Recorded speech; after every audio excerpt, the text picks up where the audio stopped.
Please, can the speaker come?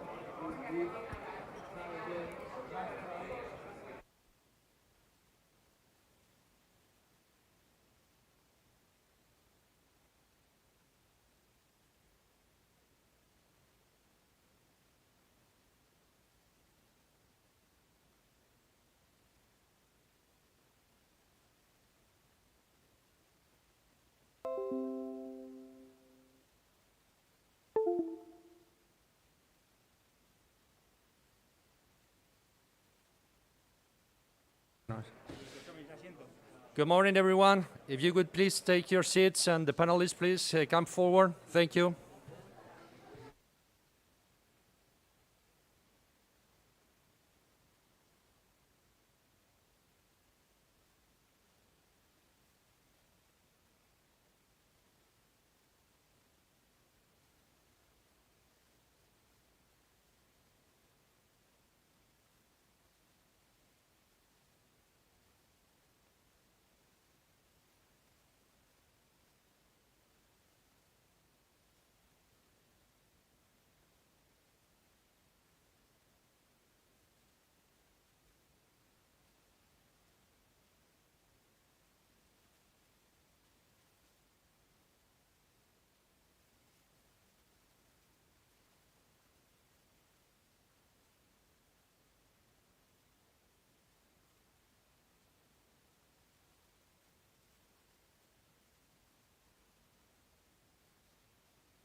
If you don't mind, please do sit down and we can start at time.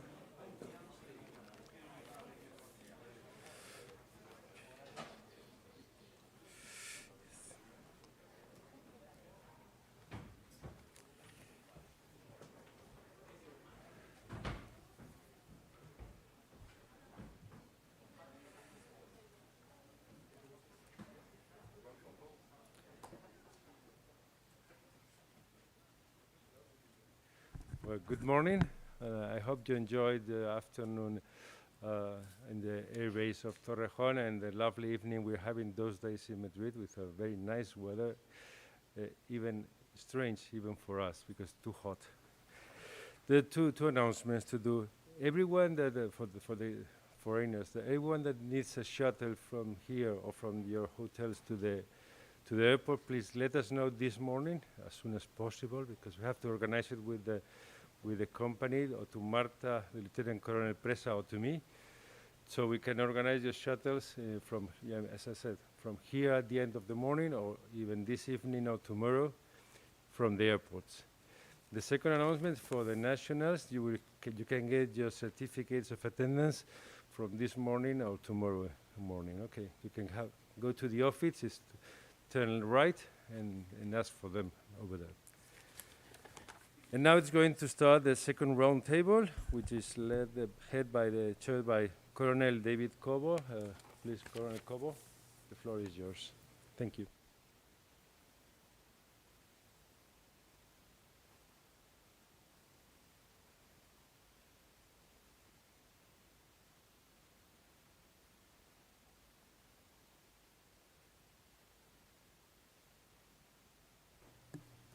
Sir. Good morning, ladies, gentlemen, dear colleagues, and poor translators. Welcome to the second day of the first European Congress on Medical Health Services. I'd like to begin with a kind reminder to the audience. Feel free to take off your face mask, if you have another one underneath like me. Okay. My name is David Cobo, as he has said, head of the medical branch of the Operations Command here in Spain. Today we will hear about the second pillar, named Operational Challenges in a State of Uncertainty, including the military medical support to EU missions and operations, adjustment and lessons learned. We initially proposed different topics to be tackled. A first group of topics related with home country support. role of military health services and use of mobile field hospitals, managing interdependence and cooperation of different actors, and dual use of military medical capacities. A second group, more specifically related to EU missions, quarantine and preventive measures for EU missions, COVID-19 vaccination of military deployments, medevac and stratovac capacities, e-learning and artificial intelligence technologies for preparation in pandemics, and finally, protecting mental health. Some of them will not be briefed, but do not forget, they are still there to be analyzed and developed. For those of you who have been lazy and didn't read the agenda, let me explain it briefly. This second round is divided into two tables. The presentation from the first table offers a general approach of different countries and organizations and their support to national efforts against pandemics, focusing mostly on COVID-19, while the second table offers an approach through specific efforts carried out to confront this crisis. Now let me introduce the speakers for this table. They have changed the places, it's going to be difficult for me. From the left to your right, we have Lieutenant Colonel Christian Seller. He's German, but he is posted at the UNS staff. The second is Colonel Kige. Sorry if I don't pronounce well your name.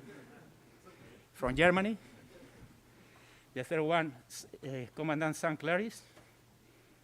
The fourth one, Lieutenant Colonel Christos Vanvakidis from Greece. And the last one, Lieutenant Colonel Pedro Alvarez from Spain. And the last man on the table is our relator, Lieutenant Colonel Francisco Javier Daza from Spain. Finally, let me say a few words about the first presentation, the choice for unpreparedness. This particular topic is close to my heart. As it has been highlighted during this Congress, the military, particularly the military health services, can be proud of our contribution to guarantee nations' resilience during COVID-19 crisis. But as a general said yesterday, we don't work alone. And we have not only to keep, but to improve our medical support to missions, where we often need to look for third-party solutions. The ideas to keep in mind are simple. We are not almighty. We are not the last resource in pandemics. Only a common effort will allow us to provide our own medical support to EU missions. We should avoid a permanent self-satisfied attitude, recognize our shortfalls, and have the courage to be the Cassandra's voice warning on the Trojan horse when needed, because anticipation is the ultimate advantage in life. So, in short, do what you can, wherever you are, with whatever you have, and never be satisfied. Please, Anne.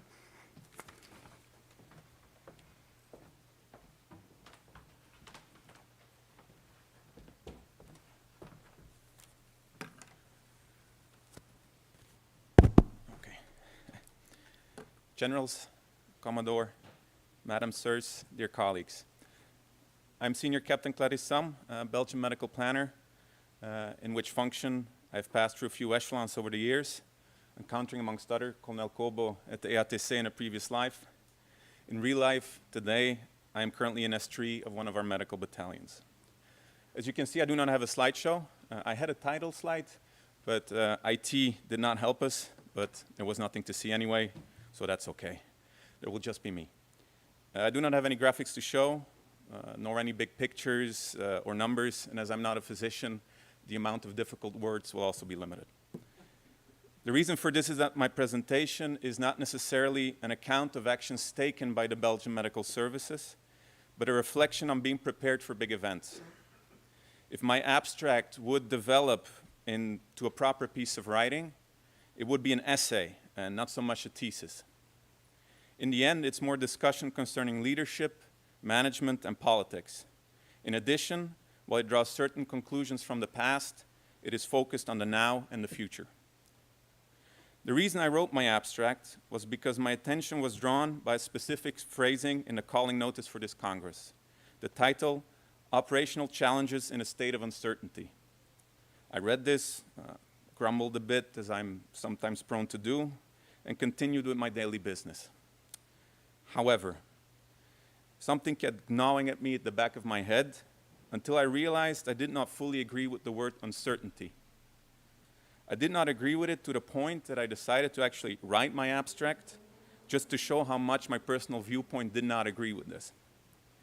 After some inputs from my beloved wife, who does have an academic background and is able to write properly, I sent it in, and here I am. Now, the COVID-19 pandemic has sometimes been qualified as a black swan event, unrightfully so, as I find it cannot be considered as unforeseen. My hypothesis is that nations chose to be unprepared and justified their unpreparedness with a narrative of uncertainty. A couple of years ago, I was attending a postgraduate disaster management, and during one of the modules, the professor was talking about epidemics and pandemics. With the help of a timeline, he clearly showed that we were due a big pandemic. This particular point that he made was something that stuck with me over the years. Not permanently, but sometimes it did pop up. No matter how advanced and connected we consider ourselves to be, nature keeps grinding along. Earthquakes, floods, storms, and pandemics will keep rearing their ugly heads, and every so often they'll come knocking at our door. We cannot escape statistics. In the long run, they will always come back. We can only prepare. Now, back to today, just a quick recap of events for those that might have missed what has been going on. So somewhere in China, a new type of flu appears. Shortly thereafter, it spreads further throughout China, Asia. Reporting to the international community goes rather wonky and slow, which delays preparative actions other nations could have taken. Spreads to Europe and finally the world. Multiple waves hit the world, fueled by, amongst other things, reopening of schools. Within a year, luckily, a vaccine was developed, and a vaccination campaign brought light to the end of the pandemic tunnel. By the end, about 4 million people have passed. Of course, you all know what I'm talking about. You know I'm talking about the 1957 Asian flu pandemic. Many lessons could have been identified. Alas, a decade later, there was the Hong Kong flu pandemic, which raged so fast and so hard that in certain places in Europe, bodies had to be stored in subway tunnels, and garbage collectors were assigned undertaker duties. Now, we could say 50s, 60s, pre-connection era. International community was still developing, and our beloved, at least to me, European Union was still a young teenage European economic community. Different times, different era, difficult lessons. Still, this is still no excuse for the unexpectedness of the current COVID crisis. SARS and MERS were graceful reminders, and with the African swine fever, Europe even had a dress rehearsal on how to contain a pathogen. How difficult and serious the containment of this virus was is actually showcased that the EU didn't even complain when we put up fences by some of our borders. Various specialists and non-specialists heeded these warnings, stepped upon soapboxes, proclaimed to those willing to listen, but unfortunately they were yelling in the deserts. Some efforts were made, but in general, they were considered prophets of doom. Lessons were hanging in the air, scenario was on the table, warning orders were issued and the dress rehearsal executed, yet we were still not ready for the big finale. And many still proclaimed this crisis was unforeseen. The experience from past centuries should have been used as a reliable indicator that the next pandemic was near. On a global and historical scale, like I stated before, we cannot escape statistics. The only uncertainty in this matter was if it would be for tomorrow or the day after, and which exact disease it will be. I'm quite certain that to a point here I'm preaching to the choir. Many among you were already aware of this unavoidability, but nonetheless, I must assume that this was also the case after the past pandemics. Yesterday, Spanish Colonel Puente and French Colonel Calvo talked about strategic stockpiling, so we can already see corrective actions are being made, but these lessons must have been identified in the past as well. Nevertheless, one way or another, they got lost over time, and we had to learn them again very painfully. The only conclusion I can take from this is that not having been prepared for this pandemic was a choice, an international cross-discipline choice. Reasons for not acting may have some validity, but can one state in sincere honesty that we were caught off guard? Governments decided not to foresee the required budgets, industries focused elsewhere, and our ministries of health were often busy with another round of reforms. Moreover, this is not an occurrence for pandemics only. Similar choices are being made across a wide spectrum of threats. In a previous function at the Belgian Operational Medical Command was part of, amongst other things, the planning of standby operations, notably NRF and VGTF. As a part of this planning, my colleagues and I would regularly receive updates by NATO on what was still lacking. And what will we see every time? On a medical point, Roll 2s on land and afloat, casualty staging units, rotary wing air evac, and in later years, Ardoids. While I have no view on the blue books NATO sends to its members, those capabilities are either a part of the blue books or already available within the member states, but purposefully not made available. The needs have been defined, and in case of a crisis requiring VGTF activation, no matter how unlikely we consider that to be, the lack of capabilities will have consequences when it's activated. In other words, choices have been made. On a national scale, some nations choose to downsize their national stratovac means, for instance. They rely on contracted service or on allied nations.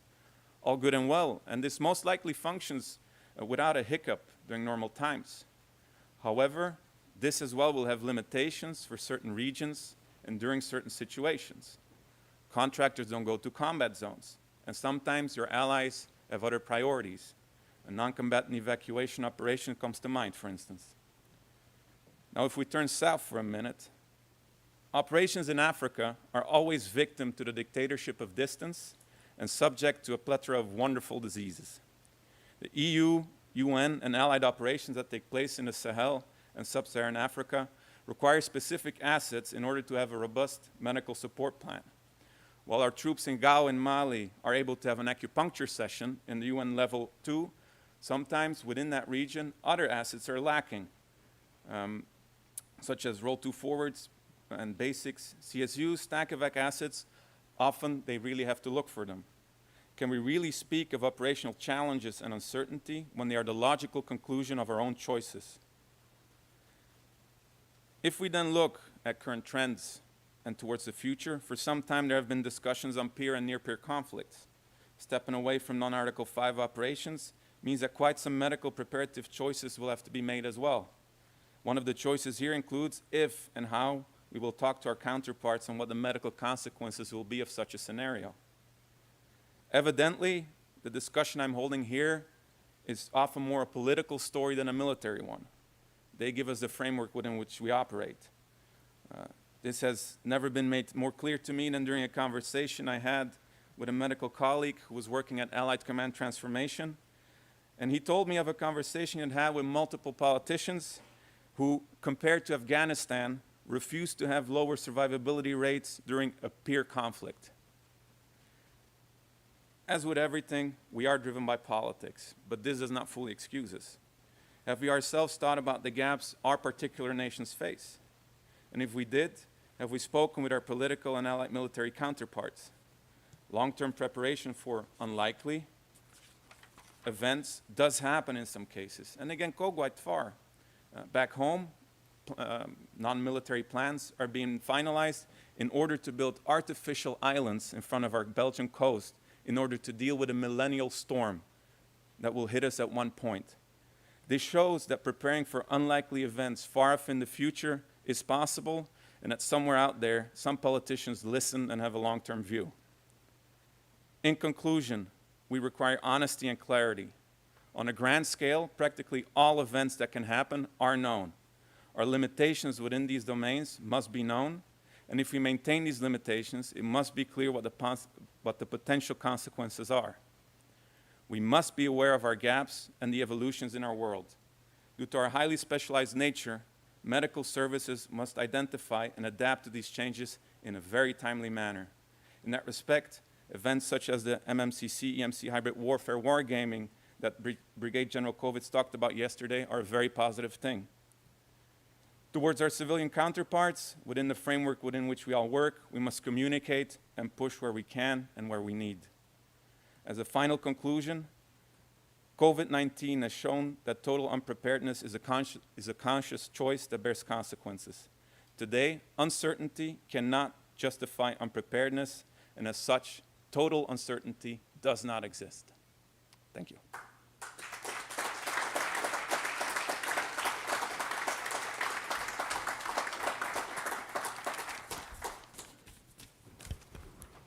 Yes.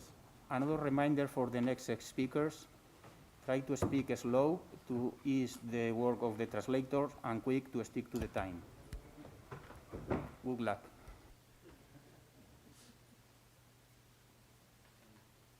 For the next speaker, this is the contribution for the learning military services to the national strategy. We have received the first speak talking about what we are not prepared to do, or we are choosing not to be prepared for. And now we are going to talk the next briefings about what we do and we are prepared for.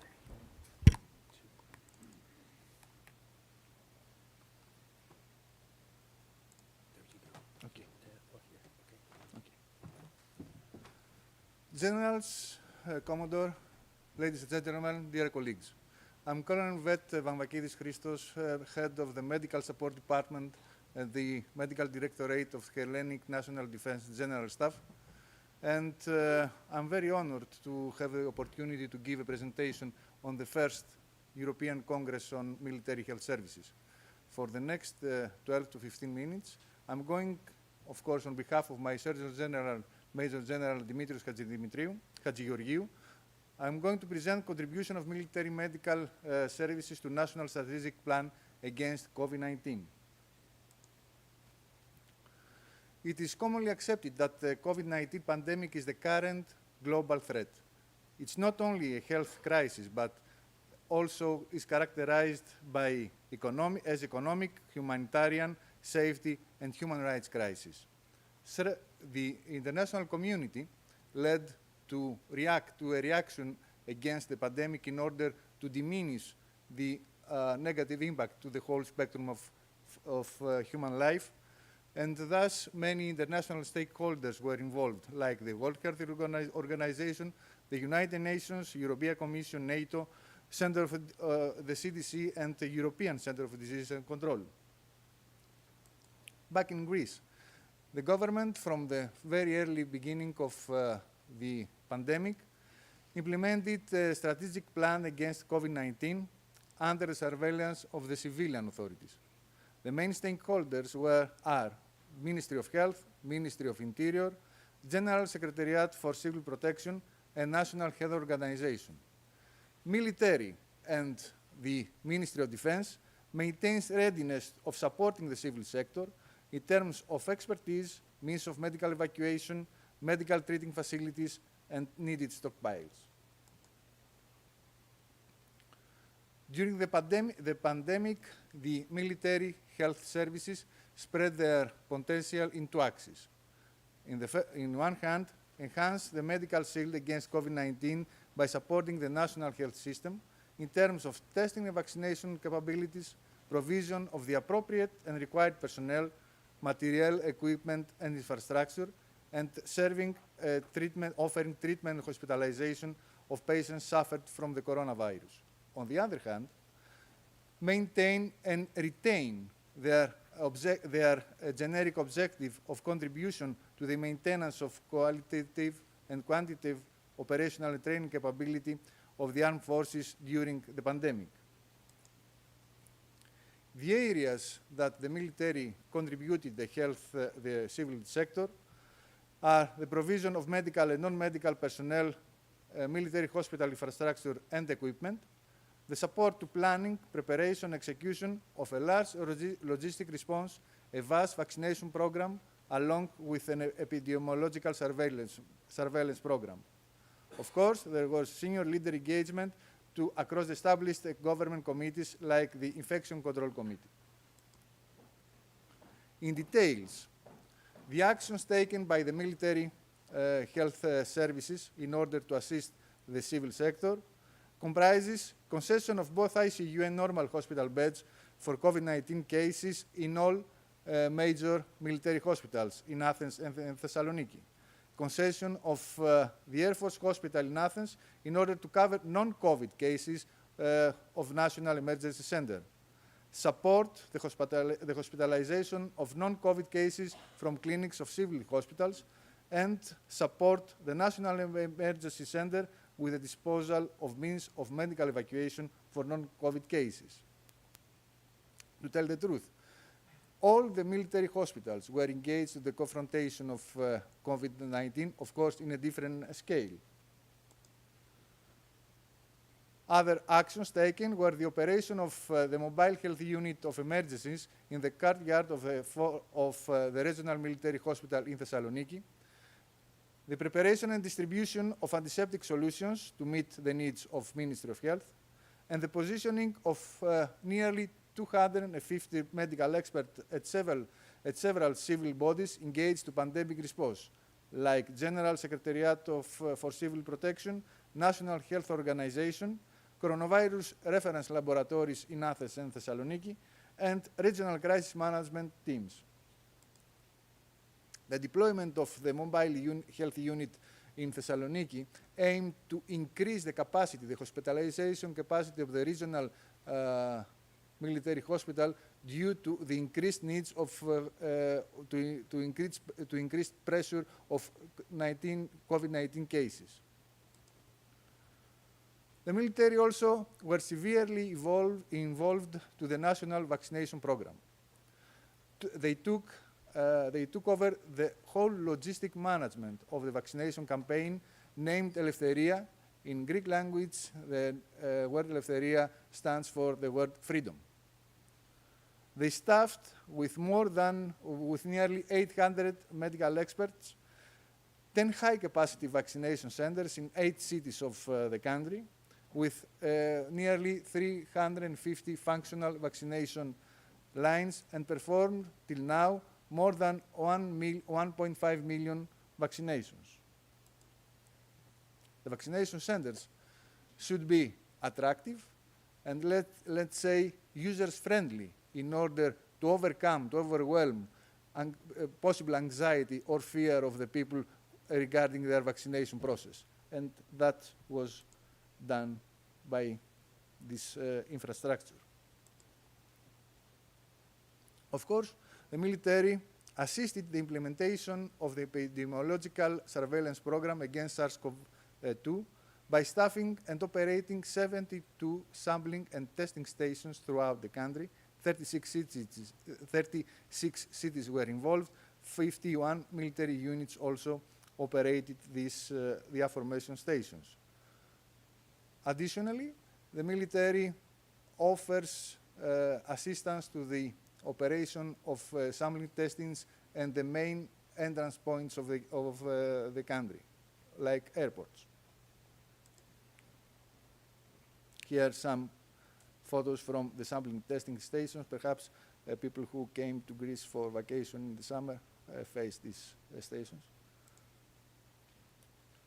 But throughout the pandemic, the military health services maintained their generic mission by the implementation of preventive measures against COVID-19 within the armed forces, and thus ensured the safety of the military personnel, eliminated the impact of patients' overload to the military healthcare system, prevented the potential collapse of the military healthcare system, and finally, maintained the operational capabilities of the armed forces. During serving the aforementioned dual task, major key challenges are described as following: the effective management of interdependence and cooperation of main stakeholders, civil and military, who are characterized by different structure and function. That means that we had to combine different, let's say, habits, organizations with different way of serving. The successful merging of all capabilities to an effective health protective tool. and the effective implementation and specification of measures and guidance adapted to the Hellenic Armed Forces requirements and needs in order to ensure the well-being of the serving personnel as well the operational capabilities. In order to strengthen more the strategic plan against COVID-19, we have to highlight the following lessons learned and special considerations. First of all, the vulnerability of our society to a biological threat. The need of fairly attuned and generally compliable guidelines in order to avoid procedures duplication, and that means wasting of time. The demand for early communication and dissemination of information and experience among the involved authorities. The value of effective cooperation between all stakeholders, medicine, science, industry, civil and military sector. The need for telehealth, development and interoperability, and the need to adapt the science uncertainty in contrast with absolute military certainty. And that was a great play. There is no doubt that Hellenic Armed Forces have the know-how and the readiness to stand by and provide help to the society whenever required. It is true that during the pandemic, the medical capabilities both of the armed forces and the civil sector merged to a very effective tool against COVID-19. Sharing, analyzing, and incorporating the lessons learned derived from the involvement of military health services to the national response, ensure the perspective of preparedness and resilience against the pandemic, and also help us to fill in gaps in decision-making procedures and in capabilities. Concluding, we are confident as evidence-based policies and convey consistent messages based on science that the pandemic response would be optimal and very likely led to a success. Thank you for your attention.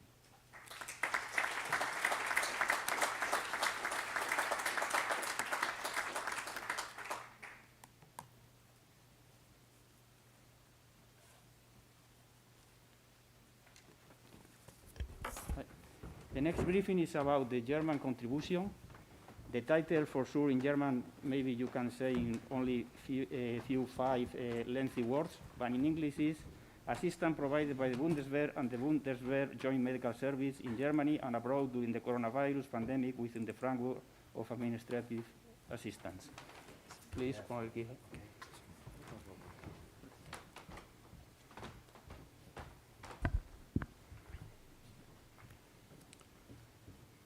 Thank you. Generals, sirs, dear colleagues, first of all, I want to thank the organizers for the opportunity to give my presentation here in Madrid. And in fact, it's my first time in this wonderful city, and thank you for that. And I'm also grateful for the presentation of Major Sam from Belgium about the uncertainty.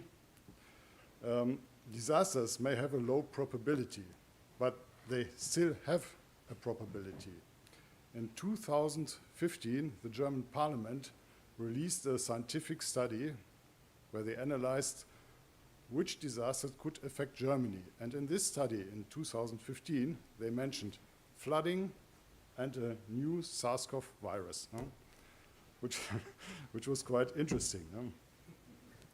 This is what we have seen in Germany the last 12 months, and additionally, we have had also an explosion of a chemical plant.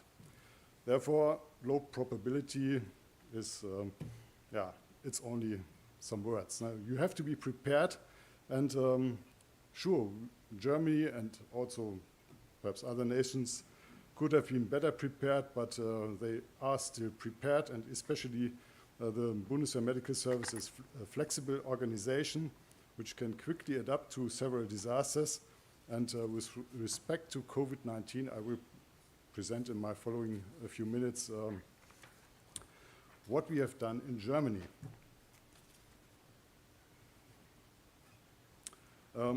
This is a short agenda. I will address the pandemic management, the international COVID-19 assistance, national COVID-19 assistance, and also the vaccination and testing strategy.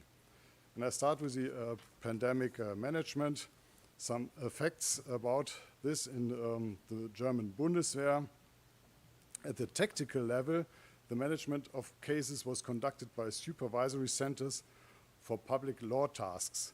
And at the height of the pandemic, they managed up to 929 patients and 3,070 contacts, which they have to look after on a daily basis. And this was done by only eight senior medical officers and 11 senior medical NCOs, which was a high workload for them. But finally, they managed it, and you can see on the bottom right graphic, the blue line. This is the morbidity rate of soldiers compared to the civilian rate, which is depicted in red. And you can clearly see that the attack rate and the morbidity rate was lower than the civilian population. And in Germany, German soldiers are part of the civilian society, and they go home after work. Therefore, they have the same risk as the civilian population. In consequence, this was a quite good result, and this was also due to the awareness of the soldiers to this pandemic. And we also implemented One Health laboratory network, which consisted of labs in the Bundeswehr hospitals, the institutes, especially to mention the Institute of Microbiology and also the Institute of Radiobiology and Central Institutes. In the Institute of Microbiology, the first SARS-CoV-2 virus was detected in Germany. This was the first case, the so-called Webasto cluster. And they were able also to cultivate the virus and to sequence it. And in the last months, this lab network has done approximately 200,000 lab-based PCR measurements, which was done by robotic systems, and also 90,000 robot-assisted serological examinations. And additionally, we also implemented genome sequencing in the military labs, especially for the positive SARS-CoV-2 positive soldiers in theater. When soldiers were deployed, every positive case was sequenced. Therefore, we have also data about SARS-CoV-2 in Afghanistan and Mali, where normally in these nations there are only few sequencing capabilities.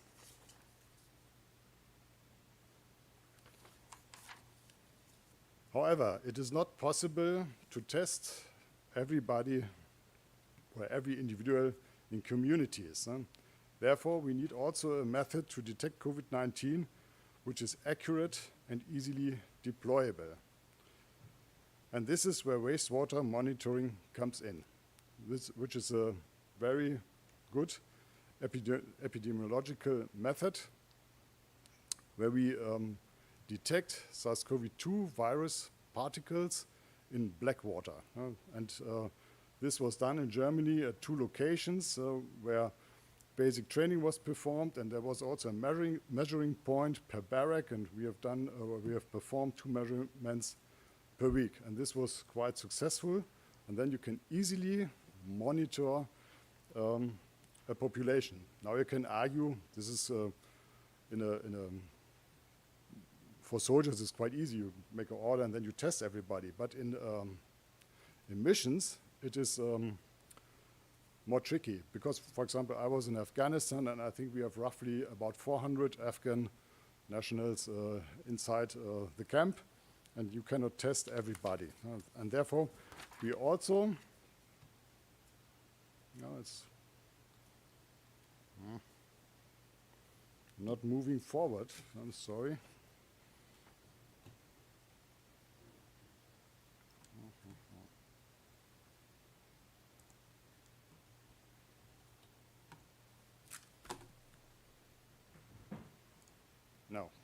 That's it. Okay, I found the button. It's not working, yeah. Oh. Oh, okay, that's a trick. Oh, thank you. Okay, this is the reason why we also implemented this methodology in Mali, where we now set up a pilot, and we are performing daily samples in a variable measurements point, and this is done with the help of Austria. The University of Innsbruck is sequencing our probes.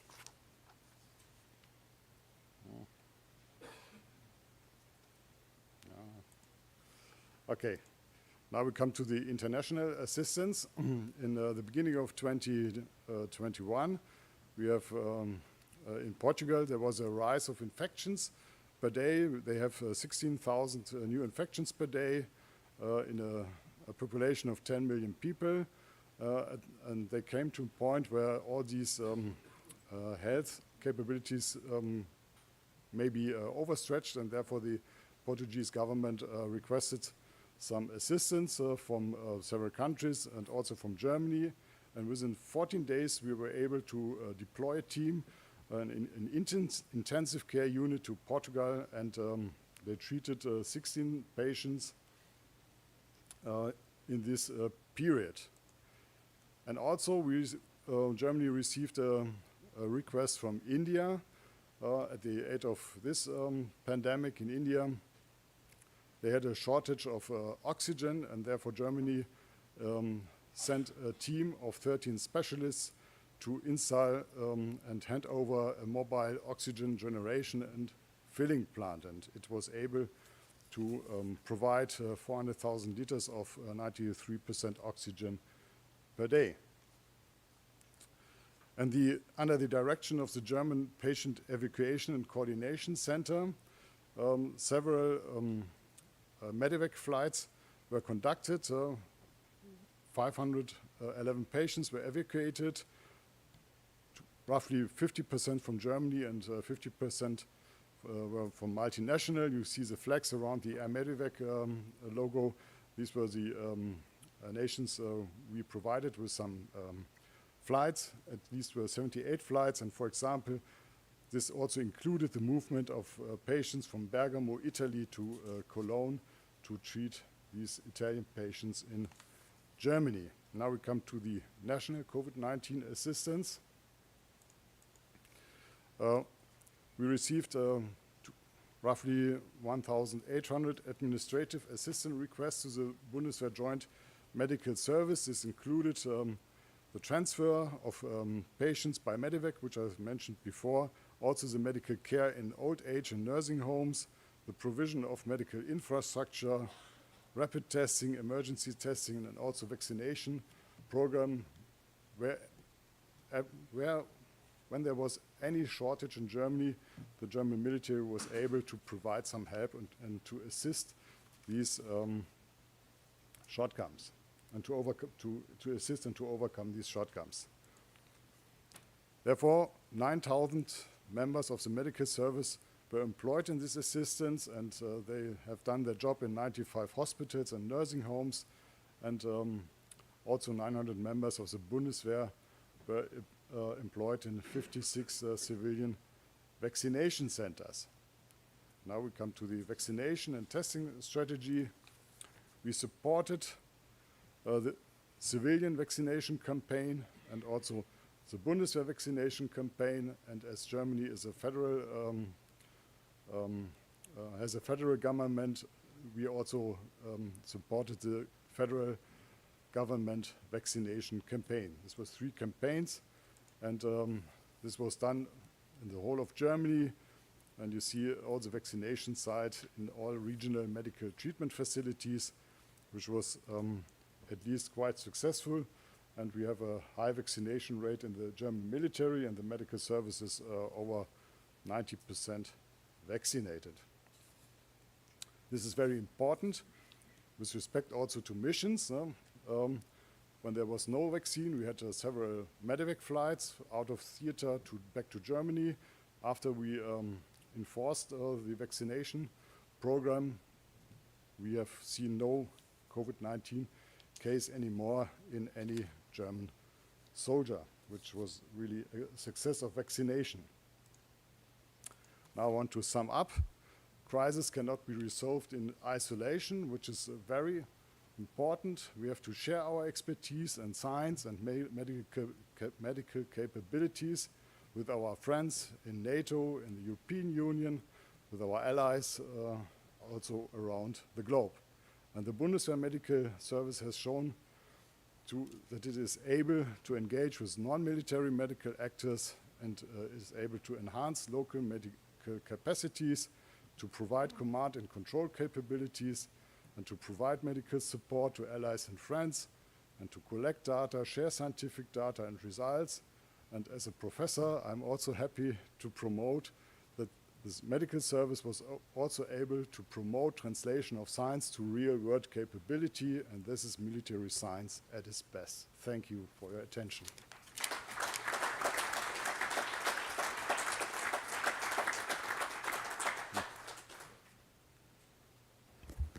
Thank you, Colonel Hill. Please. Now, we will be brief about the COVID prevention measures in operations in Spain.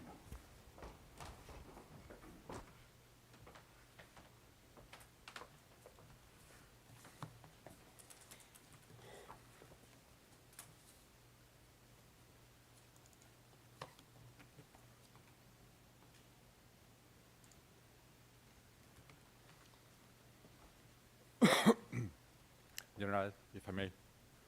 Colonel, first of all, thank you very much for allow me to join this round table.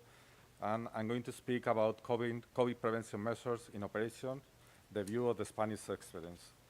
This is going to be the agenda of the presentation, and I will begin with the introduction. The advent of SARS-CoV-2 in China and at the end of 2019 marks the beginning of one of the largest crises in the world since World War II. Its effects cover all aspects, from the economic, social, and of course from the health point of view. In the same way, SARS-CoV-2 has had an impact on military operations from different aspects.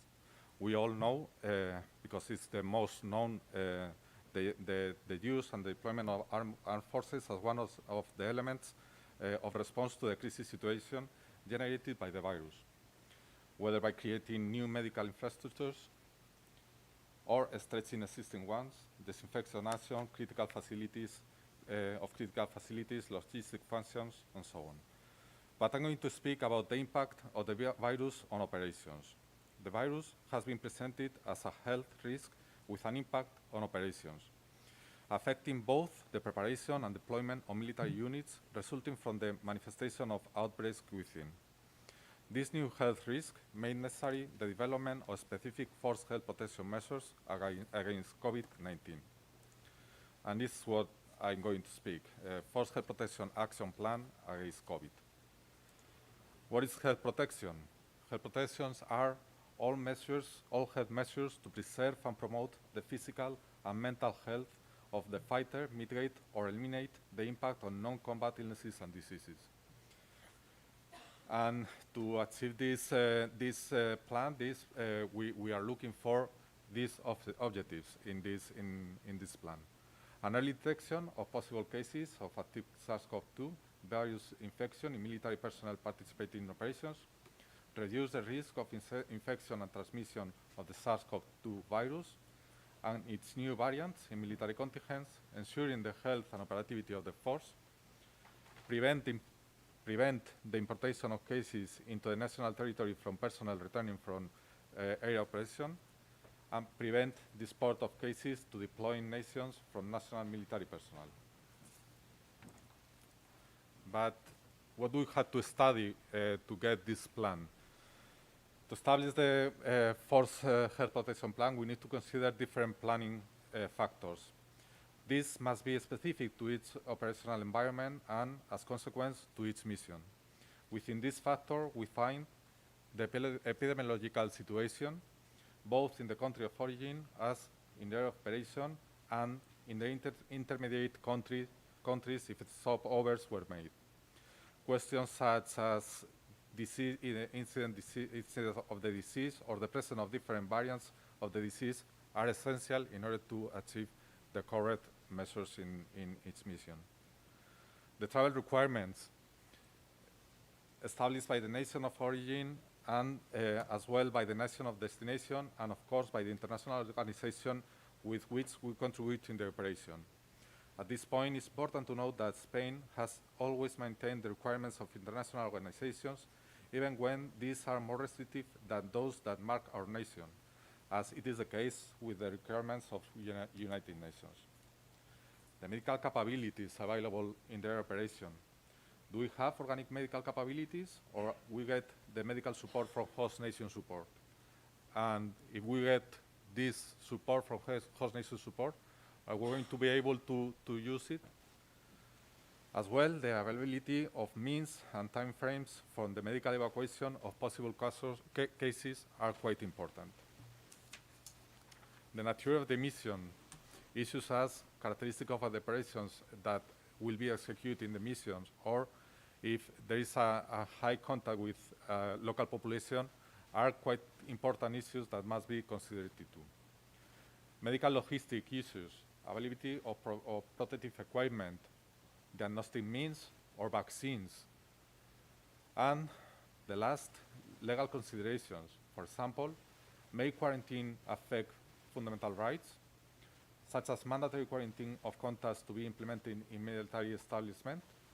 Can we do it? Well, all these planning factors should be considered to achieve our plan, or general plan for health protection.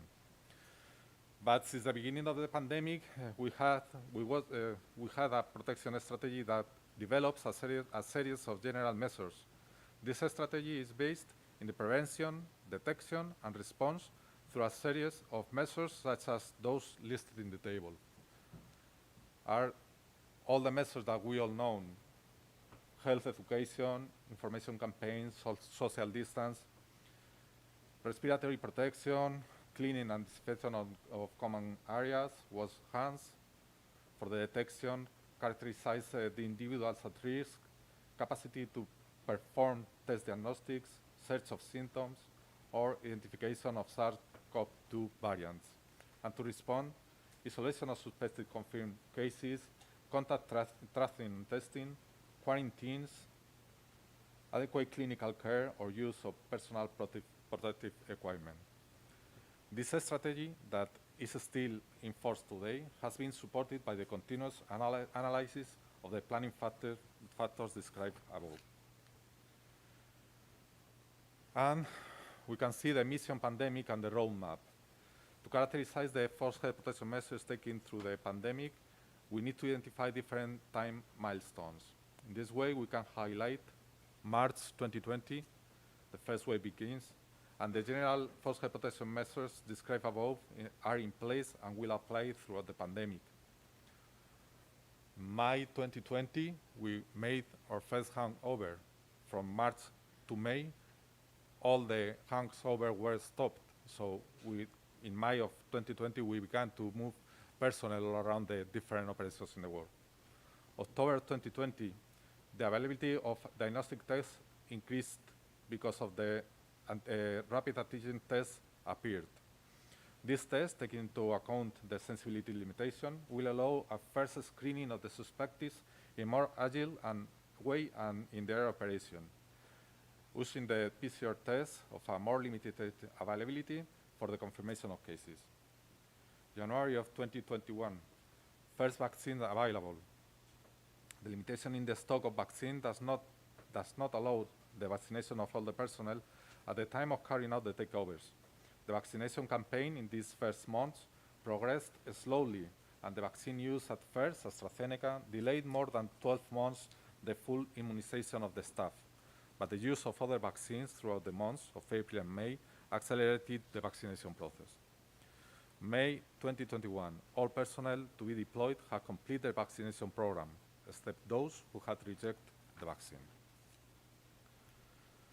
In this way, combining the general measures identified in the health protection strategy of the force against COVID-19 with the temporal evolution of the pandemic and the increased availability of various diagnostic and pharmacological resources for prevention of COVID, the measures taken to control the pandemic in the operation have been adjusted during these months.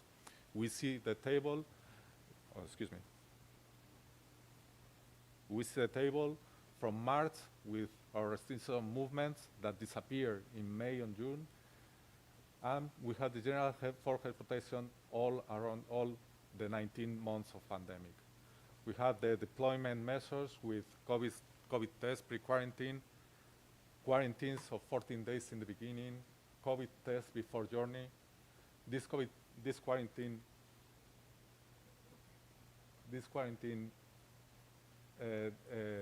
was reduced to 10 days in December, and now in the month of March up to 8 days.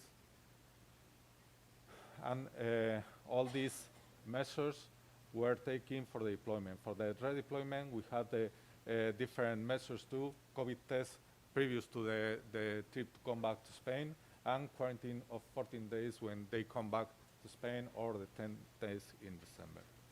And in May, all changed because of the vaccines. We have personal immunities and not immunized. Not immunized people must keep the quarantines and all the tests that are mandatory.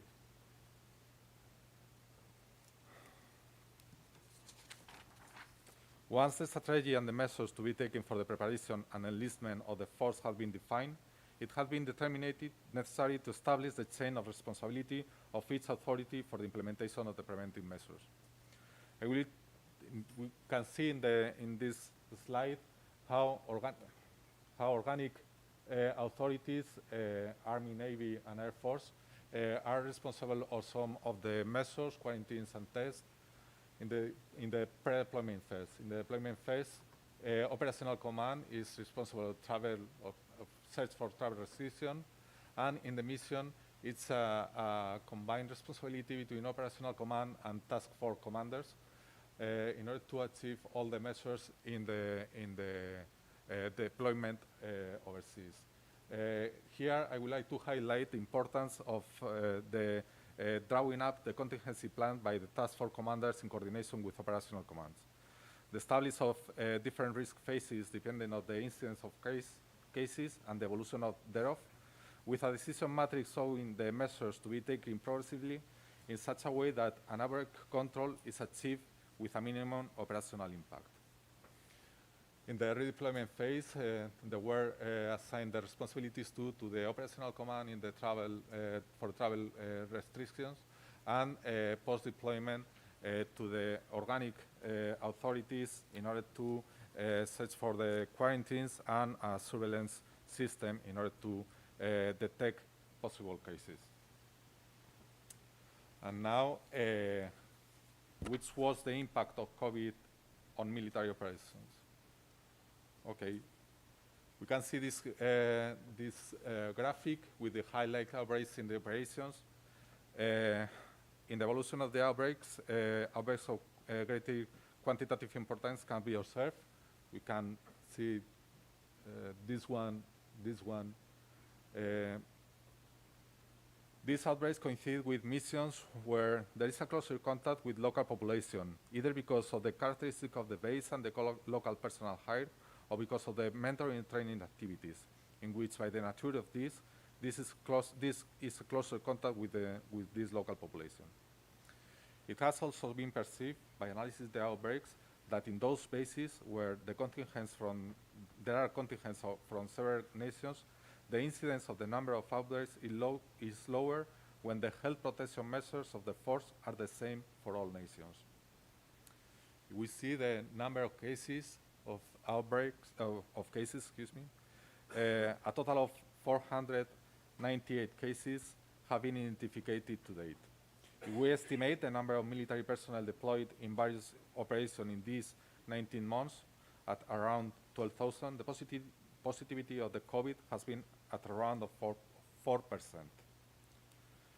Regarding air evacuation from area of operation, the decision to carry out the evacuation of the casualty was conditioned by the clinical situation of the casualty, by the capacity of medical care in the detachment, and each case and each situation was evaluated individually. A total of 9 air evacuations were carried out, 6 in 2020 and 3 in 2021, with a total of 50 evacuees in 2020 and 3 in 2021. It's also important to note that no cases have been exported during this time. Only at the beginning of the pandemic, a positive case arrived at the landing point without entering the country of destination and being repatriated to Spain as soon as possible. The conclusions, we conclude that measures implemented have made it possible to achieve the objectives targeted. There have been no impact on operation, and we can say that medical intelligence system is essential to gain situational awareness in order to contribute to command and control and planning process. And this concludes my brief. Thank you very much for your attention.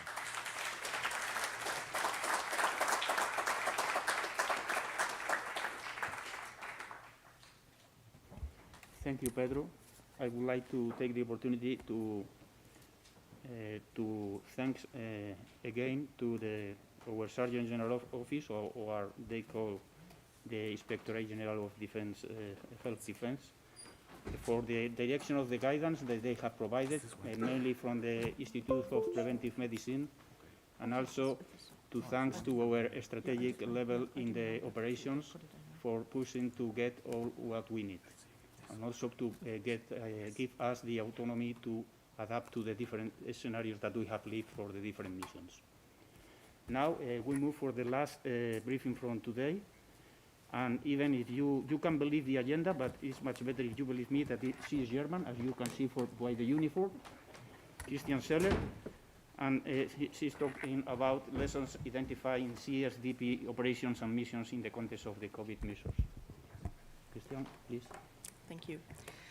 So my name is Christiane Scheller, Lieutenant Colonel. I'm one of the designated medical advisors at the EUMS in Brussels.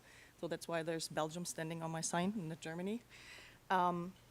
Dear Generals, Sir, colleagues, I'll be giving you a swift introduction to the lessons identified in CSDP operations and missions in the context of the COVID-19 pandemic.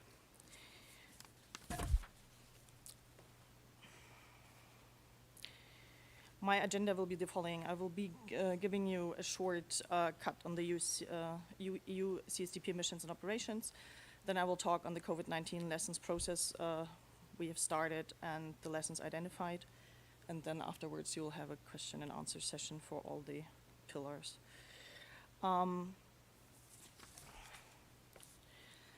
The ongoing COVID-19 crisis was a wake-up call about the critical importance of increasing the resilience based on a strong sense of European solidarity. The EU's integrated approach is essential to foster the EU's capacity to act as a security provider for the citizens and for the world. Even in the context of the pandemic, the 17 CSDP missions and operations, 6 of them military and 11 civilians, continued to be functional and being highly visible as a EU foreign policy tool. Of the 3 military operations, 2 are naval operations, Atalanta and Irini, and 1 is land-based, the one called Altea in Bosnia-Herzegovina. All 3 deployed in the framework of the United Nations Security Council's resolution. The 3 EU military training missions have been operating under prevailing pandemic conditions in the respective countries of their deployment, Somali, Mali, and Central African region. Their full operational capability was restored already in October 2020. They have developed a respectable degree of resilience and are able to control sporadic and limited increases in the incidence of infection. One training mission in Mozambique is IOC now and probably will be FOC by the end of the year. So 1 more training mission is going to be started. The military operation HQs have successfully managed the situation of their area of operations, fulfilling their missions with capabilities defined by mandates, while adhering to preventive and protective measures. This in line with the host nations' recommendations and measures in order to prevent the spread of COVID-19 and to protect their personnel. So, the COVID-19 lessons process.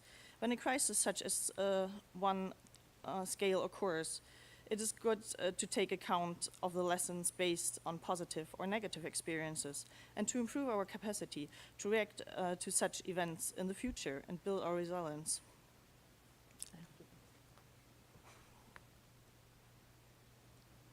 Excuse me. It is important to consider and to accept that we must learn every day from our actions. The European External Action Service has conducted a large lessons process on COVID-19 and CSDP following this spirit. Launched on the 14th of May 2020, the Political Security Committee tasked the EAS to identify lessons driven from the COVID-19 crisis. Within the European External Action Service, the integrated approach to Security and Peace Directorate launched a lessons process covering CSDP decision-making and operational aspects in relation to the current COVID-19 crisis. The lessons exercise has been both a key to support the proper mobilization to address issues in a timely manner and to prioritize following actions, and has also been a tool to support leadership to navigate in the midst of this crisis. In the result, in a report, an additional lesson identified regarding CSDP decisions making and operational aspects from the current COVID-19 crisis was presented to the PSC in September 2020. The report elaborated the preliminary impact of COVID-19 on CSDP missions and operations. And the following different committees were asked to advise, for example, the PMG, the CIFCOM, also known as Committee for Civilian Aspects of Crisis Management, and the UMC, of course. The EAS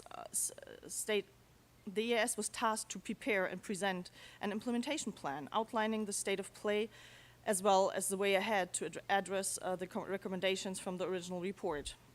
And the EAS implementation plan on COVID-19 and CSDP lessons presented to the PSC finally in January 2021. Actions were listed under each recommendation.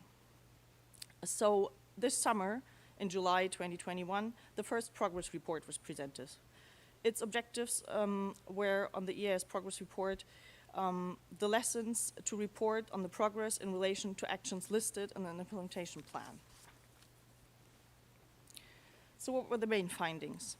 Generally, a lack of resilience in CSDP structures, as well as in their missions and operations, was found, specifically in the field of duty of care and in the field of civil cooperation.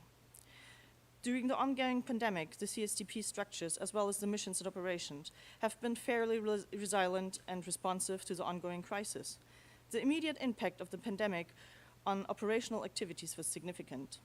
The medical two key areas and their issues are to mention specifically: duty of care and civilian military cooperation. I will address those two in the next slides closer. In conclusion, there's to say, despite of all difficulties to provide duty of care in the field, physical effects in missions staff have been limited due to strongly and effective countermeasures to contain the virus. Duty of care as a responsibility either of the operational headquarters or the troop sending nation, depending on who owns the asset. That was the measure. The civilian military cooperation has overall functioned well. In case-by-case basis, it worked. As civilians' flight, for example, were all grounded due to COVID. Airlift through military was an example that was needed to fulfill.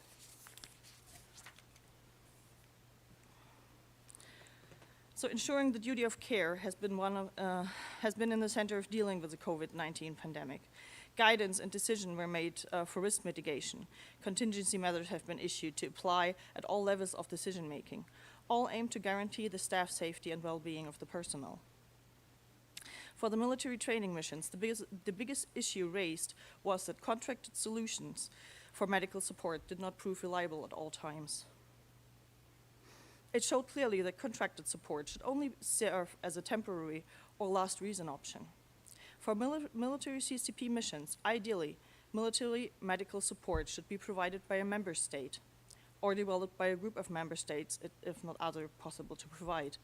This remains the most reliable, but unfortunately also not always feasible option.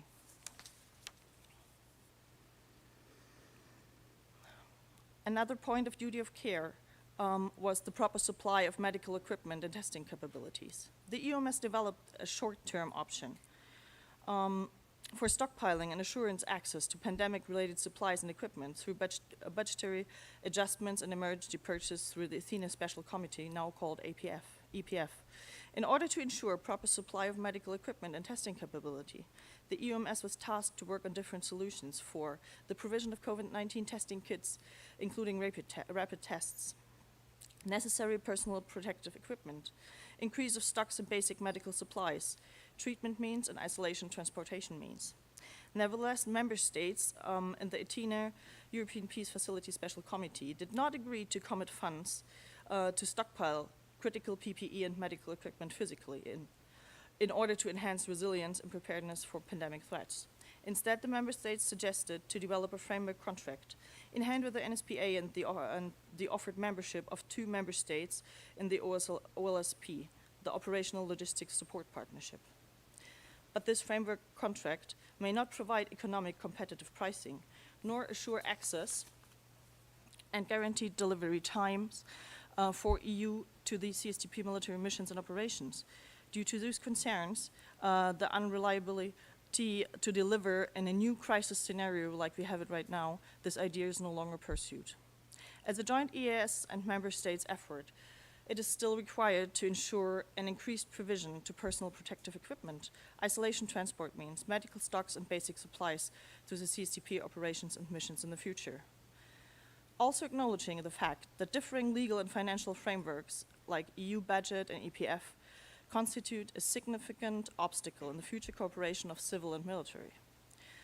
This might be a problem that's not easy to solve. The present legal framework for the civilian strategic warehouse, for example, excludes its use for the CSTP military operations and missions.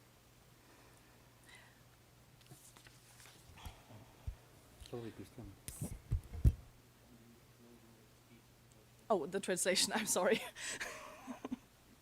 I will try. On civil-military cooperation and coordination, it has overall functioned well in case-by-case basis. Ad hoc solutions in the field of strategic lift have been used for deployment of personnel and supply of medical assets and items. They were timely delivered during this crisis. The EU civil-military cooperation achieved at theater level in cases of medevac, strategic evacuation, medical support, as well and was really well appreciated by all sides. The COVID-19 crisis offers an opportunity for us for increased civil-military cooperation. It also offered cooperation between MPCC and CPCC using the framework of the Joint Support Coordination Cell. Now it should be examined which of the solutions can be transformed and formalized and maybe standardized procedures for the future. The pandemic has also raised the need for further structured cooperation at the strategic and political level. To this purpose, the European External Action Service is looking at an option for possible ways ahead on improvement coordination and cooperation capacities, also in the relation to command structures in the headquarters. As military medical support through the medical advisors and other specialized medical staff proved to be a vital and reliable enabler, if feasible, this military medical capabilities should also support other EU actors in the theater. The aim to support an enhanced and flexible civil-military cooperation, especially in the field of medical support, should be further pursued and deepened. For example, with the designation of a strategic civil-military medical advisor, as both CPCC and military missions should be reinforced with specific medical expertise.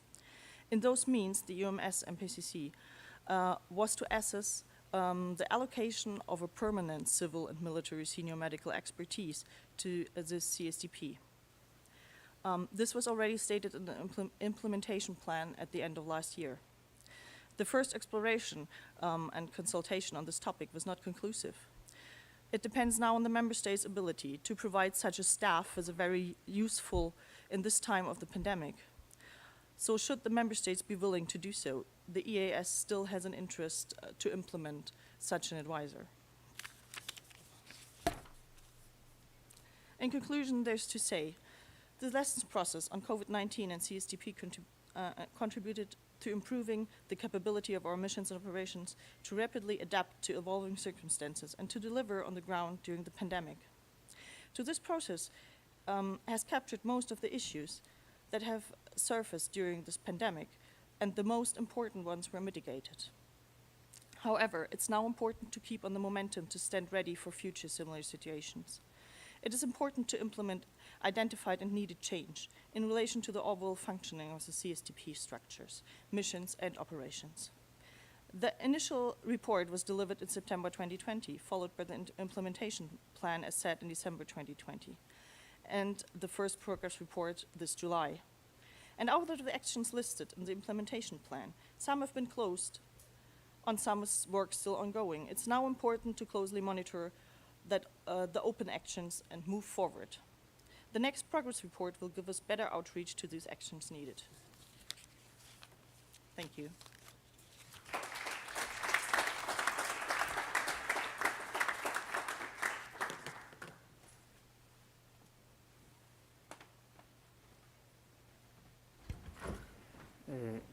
People with the micro is missing, and we are waiting for, is there? Sorry, she's there. They asked me to remind that people don't remove the mask to talk to the micro. It has the power enough to be clear. Okay, if there is any question?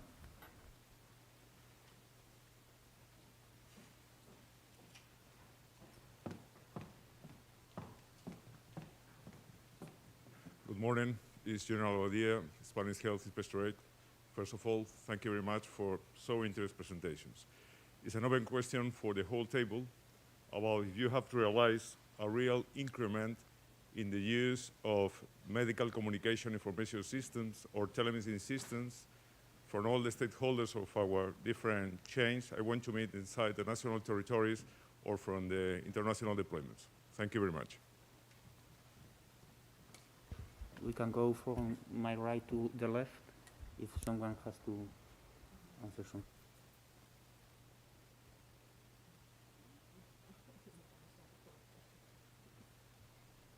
If I understand, the question was related to the efforts that you have done or you foreseen to the use of the CIS means telemedicine and so on. Is correct?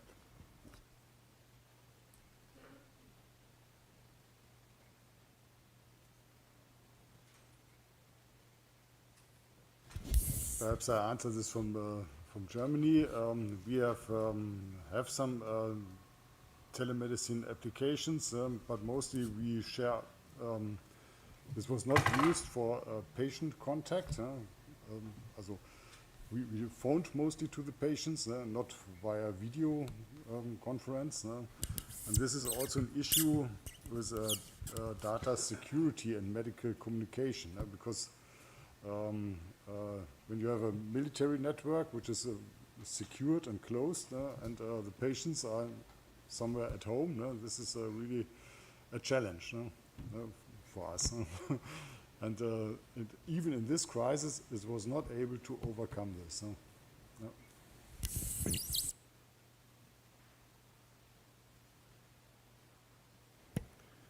So as stated, I'm currently working at the battalion level, so we don't necessarily have much of a full view of everything that goes on. But from my perspective, what I saw is that we went quite classical. Medical C2 cells at different levels, cell phones, standby, mailboxes, paperwork. While there probably can be developed very good tools that are maybe in development, I don't have a view on that, but I saw classical military command and control work seemed to work quite fine, and didn't require much training of personnel because they already knew it. Thank you. Well, in terms of conducting the patients, we use all the available data, the available means. That means phone cells, mails, and all these things. But in order that had to do only with communication with each single patient. In terms of having statistical analysis, or in terms of having the whole number of cases, then we have not some problems, we have some restrictions regarding the personal data. In this way, we use the military network, which is closed and cannot be assessed from the outside. But we didn't use names and serial numbers. We only used numbers and areas of inhabitants. That's well, we in Spain we are working on that. We are conscious that the C2 systems are one of the main capabilities that we have to develop. You know, General, that our telemedicine service is working perfectly well, and all these casualties goes through the advice of the telemedicine service in the central hospital. We are working on that too, in order to remove to change our telemedicine service and to update it. But there is a lack of capabilities in the C2 systems. We use cell phones, emails, and the C2 military C2 system in order to send the information in a classified system. But this is one of the most important capabilities that I think all of us have to develop and have to study. This is from Spain, the second answer. This is, as you know, with the COVID, we have had a lot of problems to receive host nations report from hospitals. They have refused due because they have inside the epidemics, or they have problems with divide or to have dirty and clean circuits for patients, and from time to time, and they have forced us also to take more decisions to evacuate patients. And therefore, the use for the telemedicine has been paramount to avoid or to try to help this. But at the same time, we receive the medical support from different countries, not from Spain, and from the even for the contractors in some scenarios. And it is difficult to integrate these other people in our system. And this is a field to be explored by UNS and to be in the future how to integrate our different systems of telemedicine in order and not to have 3 steps to receive the information from other units. So this is something I can also add from the EOMS. One of the lessons identified, not specifically for the medical issues we had, is CIS issues, especially in the cooperation between CivMil. So there is lessons learned process going on as well, and they're trying to solve that problem as well, but it's not specific medical.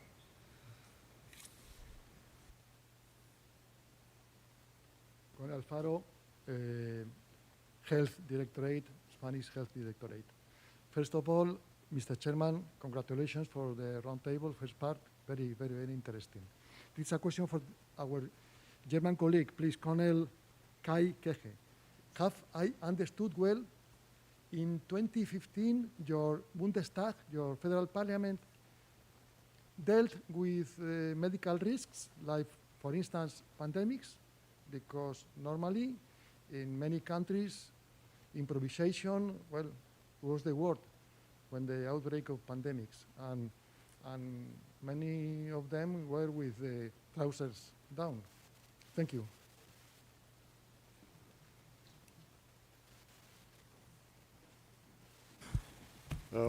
Perhaps I repeat your question to make sure that I have got it correctly. I stated that in 2015 there was a scientific study released from the German Parliament, from the Bundestag, and this addressed several disasters. And of course, these were some gaps which were identified and they were addressed, but nevertheless, these disasters these were described were rated as low probability. No? Therefore, the invest was not so high as it should be, for example, to overcome this crisis, this pandemic. No? But this is always a problem if you have a low probability. Then you have to argue as a politician to invest in a vast amount of money to be prepared for something which has only a low probability, and you have workers which complain of something else to have more money, and this is this is really a problem for politicians. But in fact, in the bottom line, there is still a preparedness, and what I want to mention is that we were able to upscale, and that especially the military is a very flexible system. This has been proven to be effective to overcome this crisis. Does this answer your question? Or? I truly envy you. Thank you. Thank you. Please, Jill. Okay, Carmen.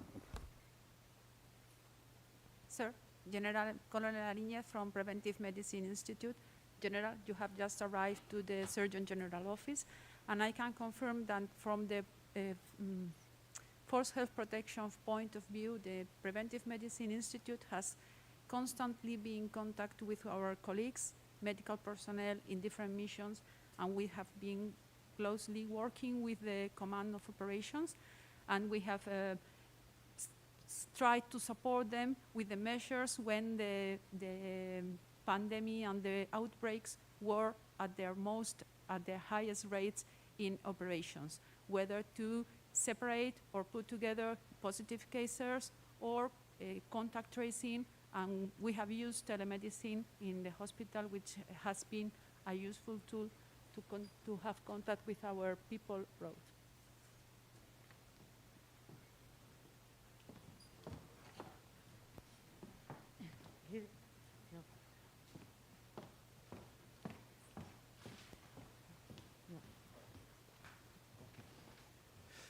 So I'm Colonel Gilles Harrison, in charge of French doctrine and capability development.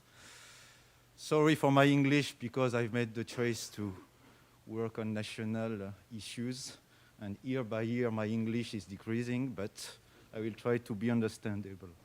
It's not a question, but it's a reflection after the Major Sam intervention. The choice for unpreparedness of a national health service can ruin the preparedness of the military health service. Let me explain. At the beginning of March 2020, the military health service, French military health service, is 15,000 people, and we had 3 million masks. So we shouldn't have any problem. We were prepared. I would lie if I said that we were prepared on for all the subject, but on this subject we were prepared. But what happens? We were not allowed to use them as it was in our course of action. We had to share them, and 3 million masks for one nation, it's nothing. So my question, the reflection is it the role of the military health service, for example, to stockpile, to contribute to stockpile the national reserve, because we will have problem later with a political decision which will lead to decrease the stock, and maybe we will be accused for bad gestion, bad storage gestion, management, supply chain management. Maybe our role is we are how to say, we are prepared as all the force armed. It is in our way of thinking to be prepared. Maybe we should try to increase our influence or your political influence, or to how to say, to integrate the National Health Service political decision making, to make them, to highlight them or to warn them when they are doing the less, they are taking bad decision, instead of trying to do the job for them. What I am afraid for that the military health service become a suppletive of the National Health Service. Maybe we should be just, how to say, keep the eye open.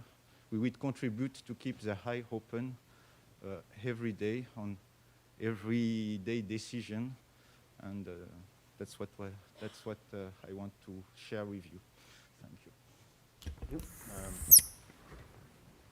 I think you're quite right in your reflections. We can't solve everything, of course, and we can't double our entire government in all its facets. Now, on the question, should military health services be the one that stockpiles national reserves? Well, if our government tells us to, yes. If they don't, no. It depends what they allow or tell us to do, I'd say. Now, I think you're quite right. Basically, we're going to be, I don't know if we'll be the canary in the coal mine, or the one that keeps knocking the hammer home, the nail, to get the point across. I think we'll be limited in a large part with influence for non-military crisis, I'll put. And I think an example might be in the United States, where one of the big players that keeps repeating the dangers of climate crisis is the Pentagon. We've seen over the past years that quite some people in office in Washington aren't always up to line with the international consensus, I'll put, on climate change, except for the Pentagon, who keeps seeing it as one of the biggest threats in the near and far future. And that's one that gets, it does come out quite often. The Pentagon says climate, Pentagon says climate. And maybe that's the kind of role we can play. Should we increase our political influence? That's something I'm not gonna, or don't dare to fully answer on. But what I can see is what I've seen from colleagues in the previous function that were working at RJ5. They were specialized in non-combatant evacuation operations. Is they had almost bi-weekly meetings with their counterparts at Foreign Affairs. And they, by relations, were able to get quite some points across, some actions taken. They didn't solve everything, of course, because also Foreign Affairs is limited within a certain framework. But the relations did help, and they were able to be that canary in the coal mine and sound the alarm bells, which might be the best way that soldiers can influence in an official way. The downside is, of course, if one person goes, there goes your influence. And then we're getting a bit too personal. I don't have a full answer. I don't know, and I think the gentlemen in the front rows have the bad luck of having more experience with dealing with politicians than I do. Thank you. Okay. As you have heard from the first meeting from our inspector, and even from the contribution from the Hellenic part and the German part, we integrate in the national system. And in order to make a kind of economy of scale for efforts, you have to do this way. This is no another way. And then if we contribute to it with our centers of our expertise to do that, this is why, because we can contribute to that. And the second thing is, I forget the second thing, I have to pass the floor to Gemma. As a military service, we do what we can. So that is always limited. So, and in the end, politicians rely on military because it's on hand, and they can order. And it is in Germany, we are decentralized. We have 16 states. So it is for military leader, it's a nightmare to discuss with all these representatives. So we stick to the central organized Bundeswehr, and they support in any field they are demanded. So in the end, it comes to the decision of the shot to say, okay, that is a national catastrophe, and therefore this is priority number one, is a pandemic. And the missions are priority number two, especially the missions VGTF and NATO response force. So that is a very, very deep into this all we are obliged to fill in the post for the VGTF and so on, but we decided, okay, that's not the priority number one. So we support everything. We had 15,000 people supporting all these local regional health authorities, especially if it comes to contact, to follow the contacts. And we have the telephone things. Our music bands are doing telephone service in the health agencies. But in the end, we are in a military hospital. We had 80% civilian patients, and doing increase our intensive care units. We quadrupled them, and we use them to take care. But it's a drop of a hot stone, yeah. Because we are 0.5% of the capacity of the civilian health system. So what they like from the military is we are organized. If you send your battalion and said, okay, do this, it will happen. And that is the advantage of military. And the second thing is we go into the lead. If you see the hospital situation in Koblenz, there are 6, 7 hospitals. Everybody was, okay, what's the new situation, and so on. And so the central military hospital said, okay, I make a conference, we do a situation analysis, and then we order it. And from this point on, Koblenz was managed. So they like to have one who goes into the lead. But my conclusion is, don't overestimate what we as a military can contribute to such a pandemic. That is a drop on a hot stone, a valuable one, and we have some respect from the civilian for the time we are engaged. And I hope that it will last longer than 1 year, that if it comes to budget and increase of, to bring money for pandemic and endemic precautions in the military, then we have a long-lasting impact. But I doubt, because that is my experience, it will last only 1 year, and then every other thing is more important than military medical service. Thank you.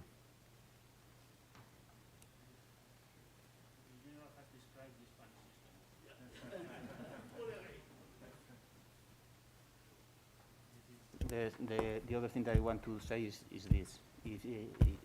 To choose not to be prepared for something is bad, but to choose to be prepared for something that you are not is not your function is worse, because you have to choose the budget, and you have to renounce to other things. Yesterday, the French colleague underlined that the military should be the starter, but afterwards has to pass the responsibility to the civil sector. To our experience, the military will always be the starter, because has the means, has a very effective and efficient framework of command and control, and also has, let's say, the outsourcing good opinion. Perhaps there is the idea that when the things get tough, as the it's the expression, the military will take care of all the disconformities that we are going to face. And I think that we have to live with this. And perhaps in some cases, the responsibility won't be passed to another sector, but remain with the military. You have one example with the first delivery in Europe of vaccines. There was no civilian company doing that, and in the end they have to rely on military services from different countries to rely the first Pfizer vaccines and so on.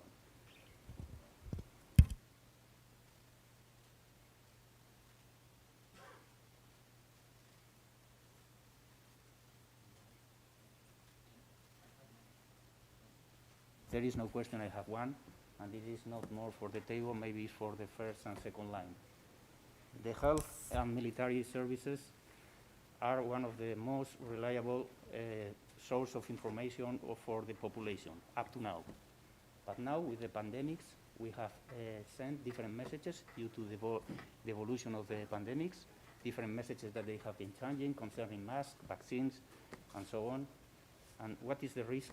That is a risk that the people is losing the confidence in our messages, and what is the attitude of how to overcome this possibility.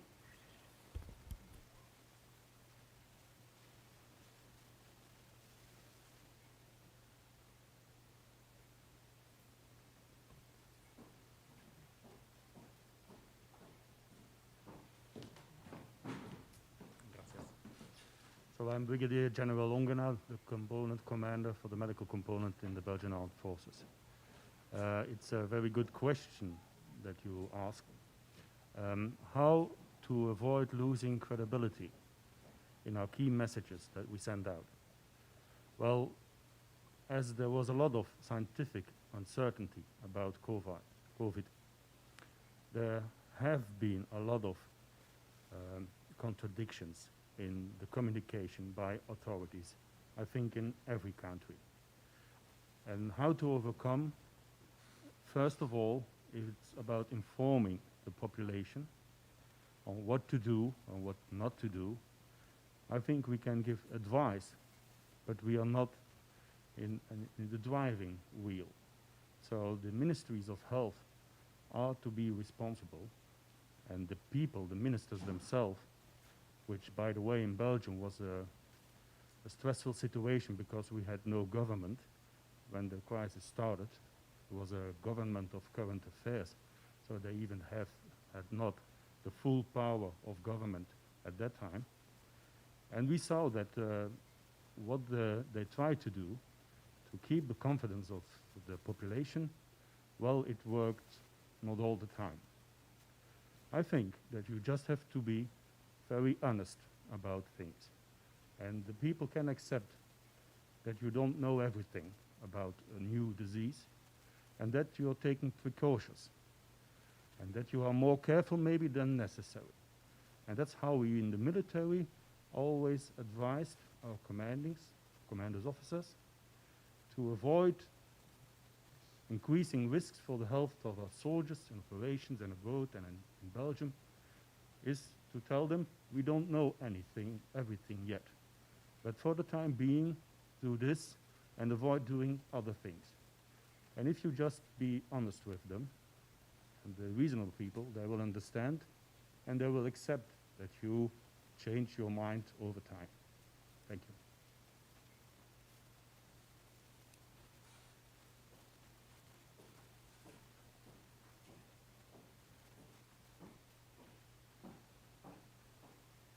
As we all know, we can't control the social media. So it is in the event of such a crisis, every nutcase can send this message towards millions of people. So, and we all seek easy solutions and all these conspiracy theories and so on. And therefore, it's the the difficulty is between our own uncertainty, because for all of the measures of the government, or most of the measures, there were no evidence. So keep the mask on outside, keep the mask on inside, do this, do that, do 1 meter, 2 meters, 1.5 meters. Nobody knows what is the best. We tried a lot, yes. So and in the end, that is disturbing for the people, because they want to have decisive. That is right, and you have to do this, and that we were not able to do so. That is a critical point. And on the other hand, it is often a belly-issued opinion and not an evidence-based medicine proven decision. And even our government switched from one day to another with the measures. In 16 states, every state has different measures, and it is some ridiculous situations that you go in a train in Germany from Berlin to Munich, and you wear in Berlin you wear this kind of mask, and if you cross the border to Bavaria, you have to put on this FFP2 mask, yeah. In the same train, you are sitting there and so on, and that is ridiculous, and therefore people say, okay, that can be true. And on the other hand, there are a lot of people who have fun to send messages which are not true. And I think that is a problem for the whole society. It's not a problem for us. We face it. And it will be more intensive if we have a real conflict than the truth is the first victim, yes, as we know. Thank you.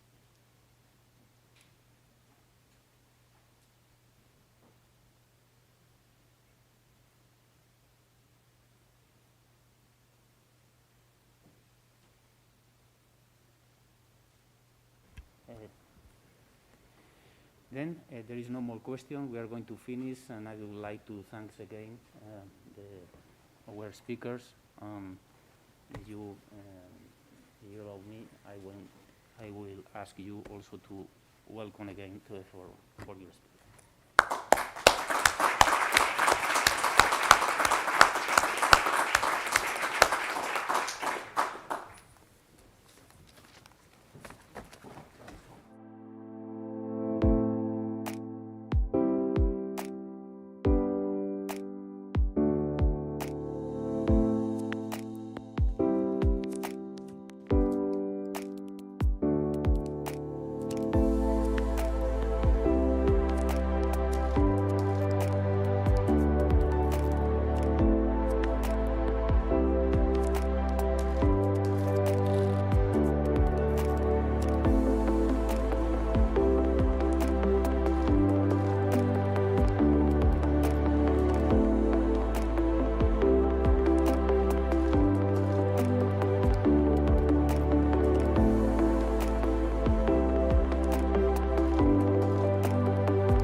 Okay, I can see. You can go through it, the slideshows for me, please. Okay, good.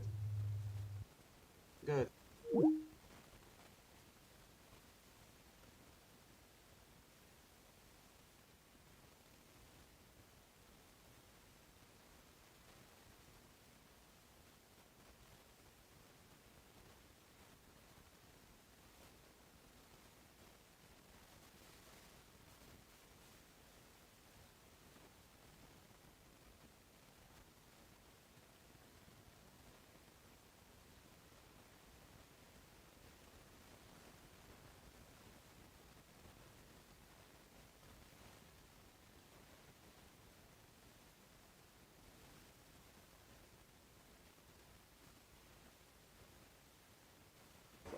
Good afternoon. Please take your seat. Hello?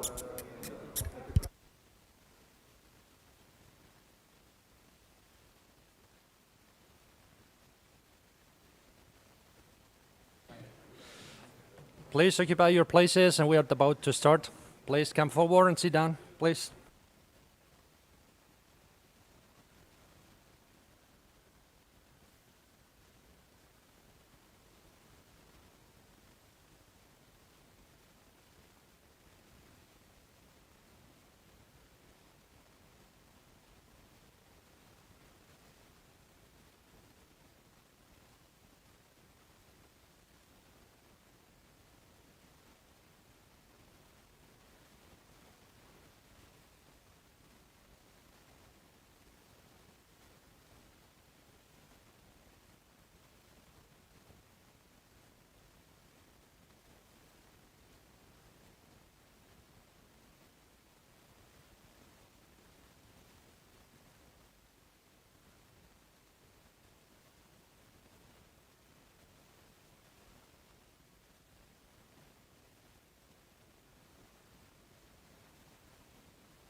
Working? No. Good afternoon. We begin with the second table.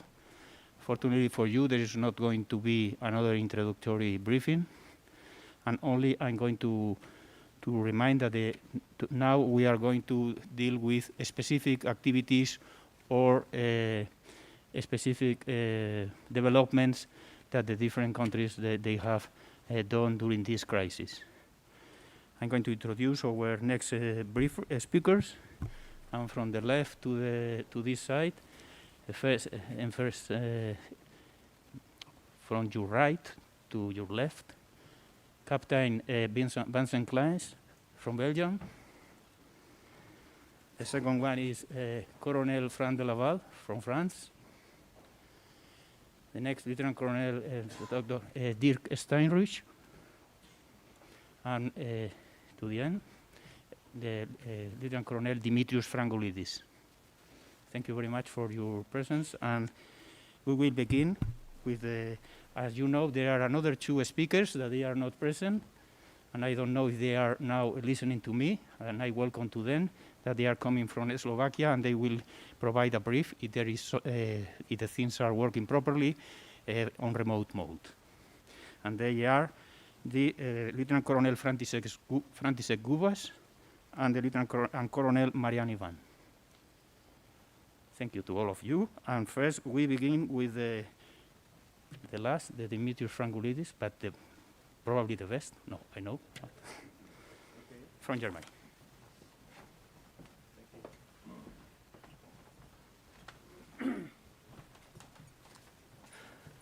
So, hello all together, dear generals, dear comrades, dear ladies and sirs, and especially thank you very much to the organizational committee to invite us that our department can present our experience and results from the COVID-19 pandemic, especially in supporting civilian authorities.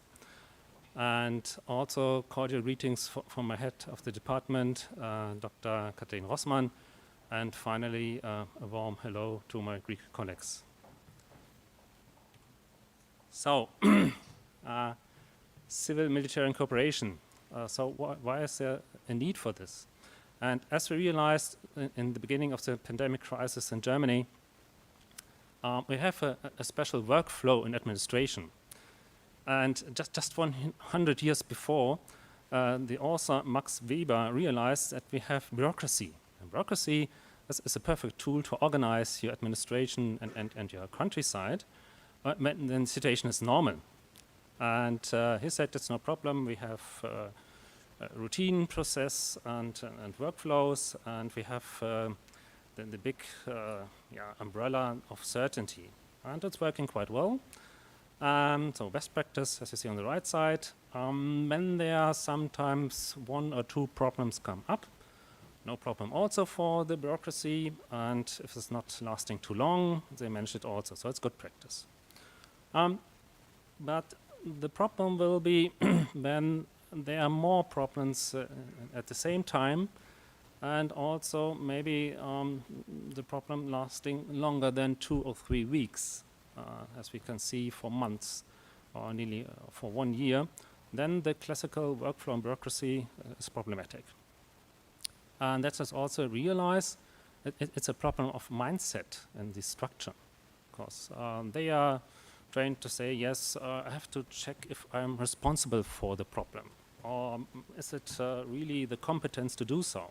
That's a normal mindset. It's completely different to the other side, as you can see here, for managers, for firefighters, policemen, of course, for the military soldiers. So we are trained to solve problems. So if we have a problem, we start to act, not to ask too much. And realize that is quite an important feature when supporting civilian structures, especially in this pandemic crisis. So as we realize in Germany, why there was the need to support them. And the structure, especially in the public health authorities, is a little bit diverse. As my general said this morning, so we have, of course, 1 National Institute of Health, it's the Robert Koch Institute. And then we have up to 16 federal states health agencies. And then comes up to 400 regional and local health authorities. And they are not connected, and they have different management capabilities. And it starts that when the pandemic starts, the notification system was mainly based on fax. So they put the fax and sent it over the federal state agency to the Robert Koch Institute. And then you can realize every day the big amount of faxes comes in Berlin. And then they take the faxes and go to the computer and put it in the computer system.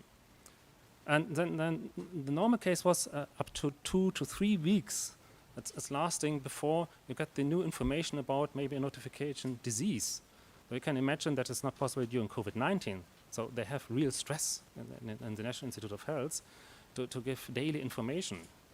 And so there was an urgent need to start digitalization, to harmonize methods.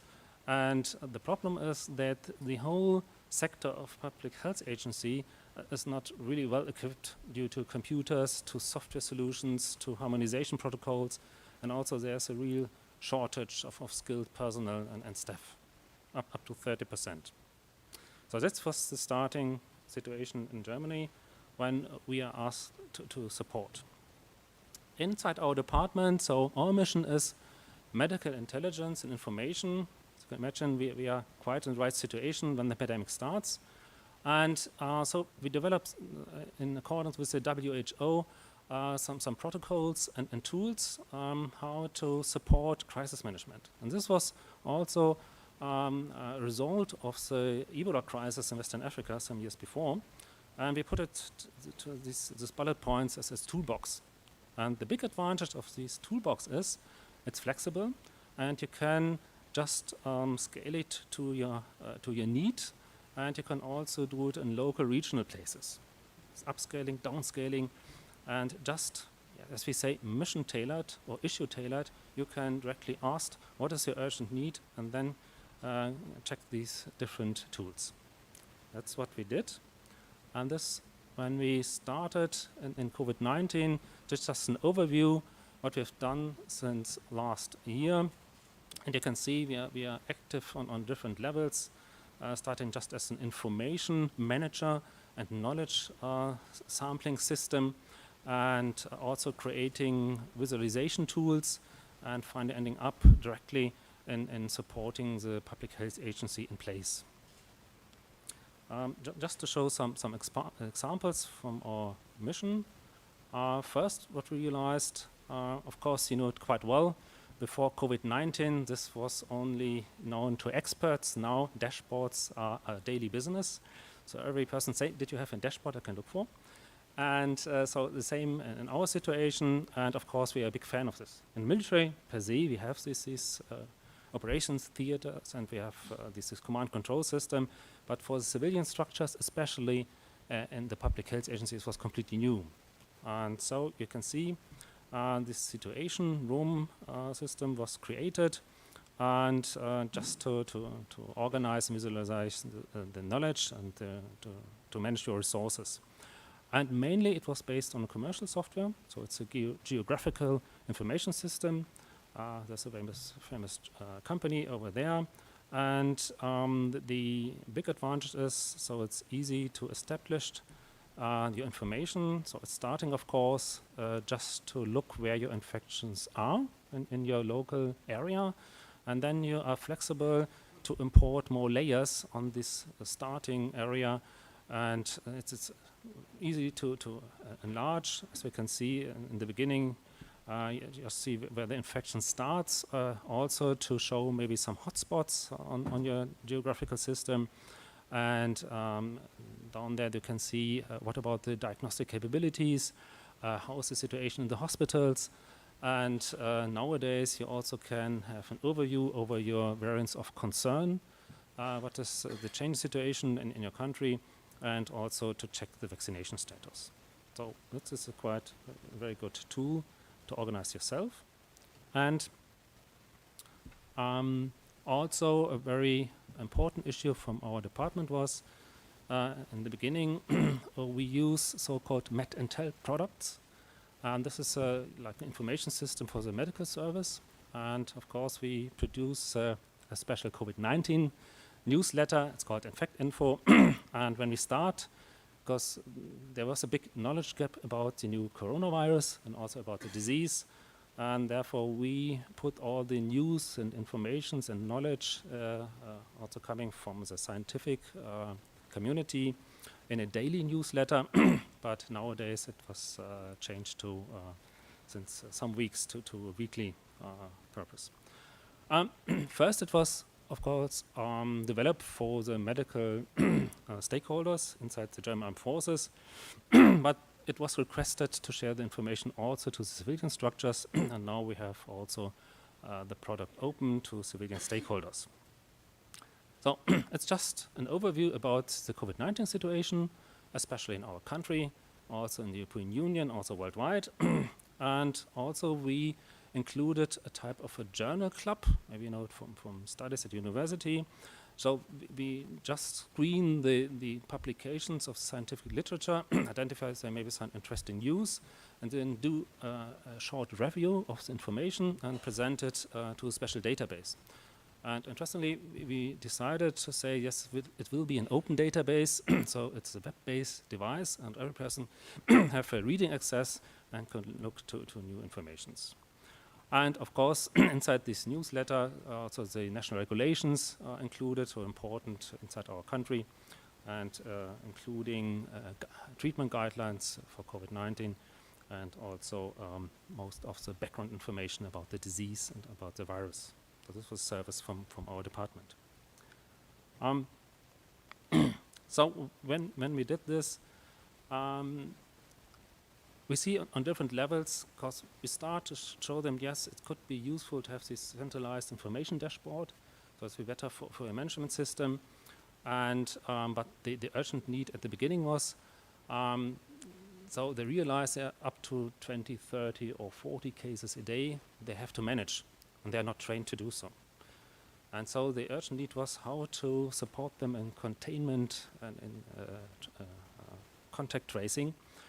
And what we realized in Germany, we are a very well-developed country, we're a rich country, so we have a very well-equipped medical system. So we have a lot of intensive care beds, we have a lot of respiratory devices, and so normally if you have a medical problem, it's very easy to have access to physicians. But now realized we have not enough staff in the medical system to manage this crisis, and then we have to look maybe to other countries who are not so well developed, that a different approach to do so.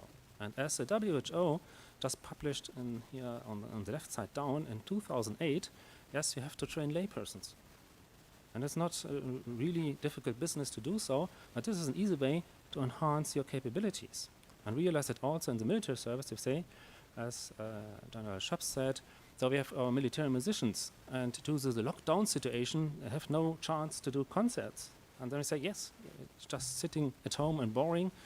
And just we did a training for them, and we trained them to be containment and contact tracing scouts. And this was first on a personal basis, and it was enlarged to an online system, to distance learning. And so that was the beginning, just to enhance the contact tracing persons for the public health system and civilian side in Germany. It was quite a story of success. Here's just what Colonel Keir said also this morning. Realize that there are some new tools in pandemics on the market, just published in some countries before. In Australia, also in Paris, there was an interesting publication, also from Switzerland. And we are quite happy. We had in contact with a specialist in Munich, so it's Professor Dreves, from the Technical University of Munich, and he has a granted project. And so we have contact with a public health agency, and we asked them in the very nice county in Berchtesgadener Land, it's the southeast part of Bavaria, really nice landscape just near the Alps, if you are willing to try to do a pilot project. And finally, we started at the end of last year. Now it's established. So there's a weekly surveillance system established on 10 different places. Here the red dots on the right side. And they check the wastewater for SARS-CoV-2 virus. And there's still the cooperation with the Technical University, and then transfer the samples to them and also to the Bundeswehr Institute of Microbiology and do sequencing looking for new variants. So it's quite a good established system. And now, during to the demanding request from the European Union Commission, the member countries have to check in their countries to establish also such a surveillance system. Also Germany wants to do so, and we are quite happy that we be a partner to start and to enlarge the pilot projects to several areas inside Germany. It will be a challenge for the future for us too. So, finally, what to do?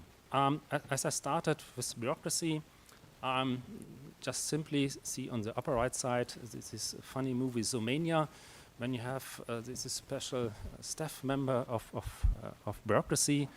His name is Flash, and he's driving the small rabbit on the left side crazy due to his extremely speed in working. So we identified these different levels of problem when doing civil-military cooperation. So first of all, as I told you, this is a technical level. So equipment was not very well, the organizational flow, also looking for the personal stuff. So that's the first challenge we have to enhance for the futures. It has started, but still there's a lot of room for improvement. Then, of course, administration level, that's the old problem of the different mindset. So we realized, as also this morning, some presenters told them that the military service are more trained to solve problems and to act in crisis. And the other side, the civilian part, has more problems to do so. And then going on the next level to the state, to country level, strategic level, realize that we have this special triangle on the right side. And as you also see in different countries, sometimes it's difficult if you have scientific knowledge or information, how to transfer it to the political level. And this is not really a new story. You can have our own experience. Also, we have some problems between the administration level and the political level. to overcome these problems, and just finally see the big black hole between research and development and administration. So that's a different topic. When thinking pandemic situation going global, we think we have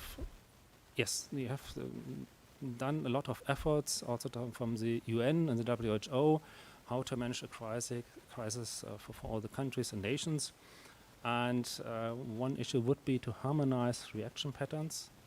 And so these initiatives, how to produce vaccines, there's a lot of things to do, and also to offer models and tools for the different member countries, tailor-sized to their problems, and hopefully this will be a way for the future that we overcome these problems and to have a better coordination and management system for all the countries.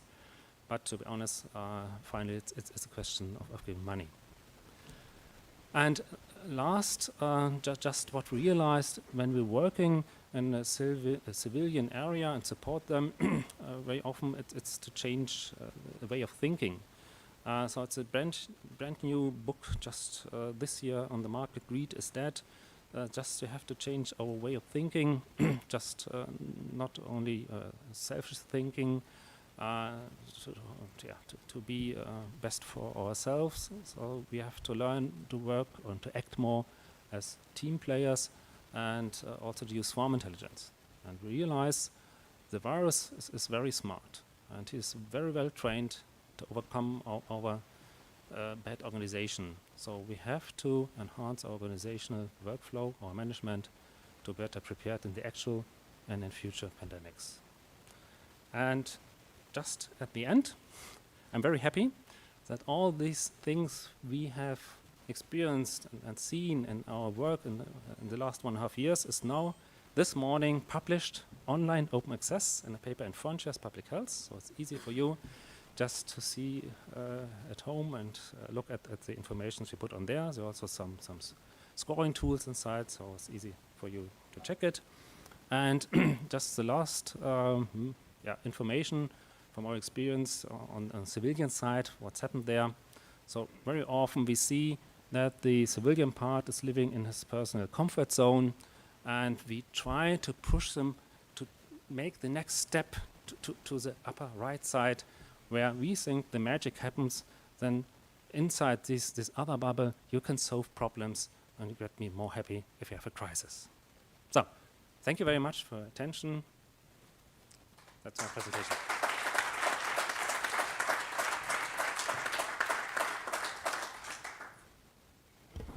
Thank you, Dimitrios. It's a pity not to be part of the German Armed Forces of civilian stakeholders to receive your InfoSec newsletter.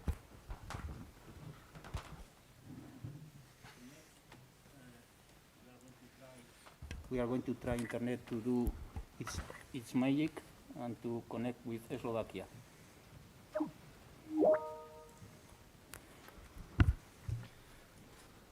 Good morning. Can you hear us? Yes. Okay, I suppose that we are talking to Lieutenant Colonel František Gubas. Is it correct? Yes, it's correct. Welcome, I'm Colonel Cobo. We have been interchanging emails during this time. Welcome to this panel. We are going to do your presentation on remote, and later when we have finalized all the round table, I hope you stay connected for the debate. It's your place. Thank you. Thank you.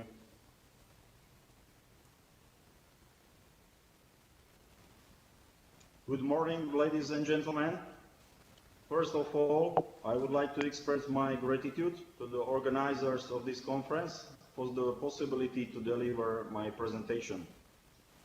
Main aim of my presentation is to describe roles of Slovak military medical service during the first and second wave of COVID-19 pandemic in Slovakia. Emphasis will be stressed on the employment of the Slovak field hospitals personnel.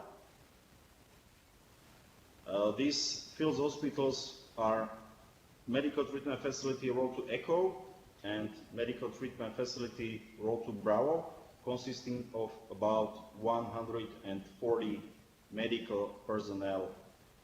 The main tasks executed were reinforcement of existing civilian and military hospitals capabilities, providing of COVID-19 testing of Slovak civilian population, including nationwide COVID-19 testing, providing of medical care to marginalized communities, operation of state quarantine facilities, and reinforcement of vaccination centers.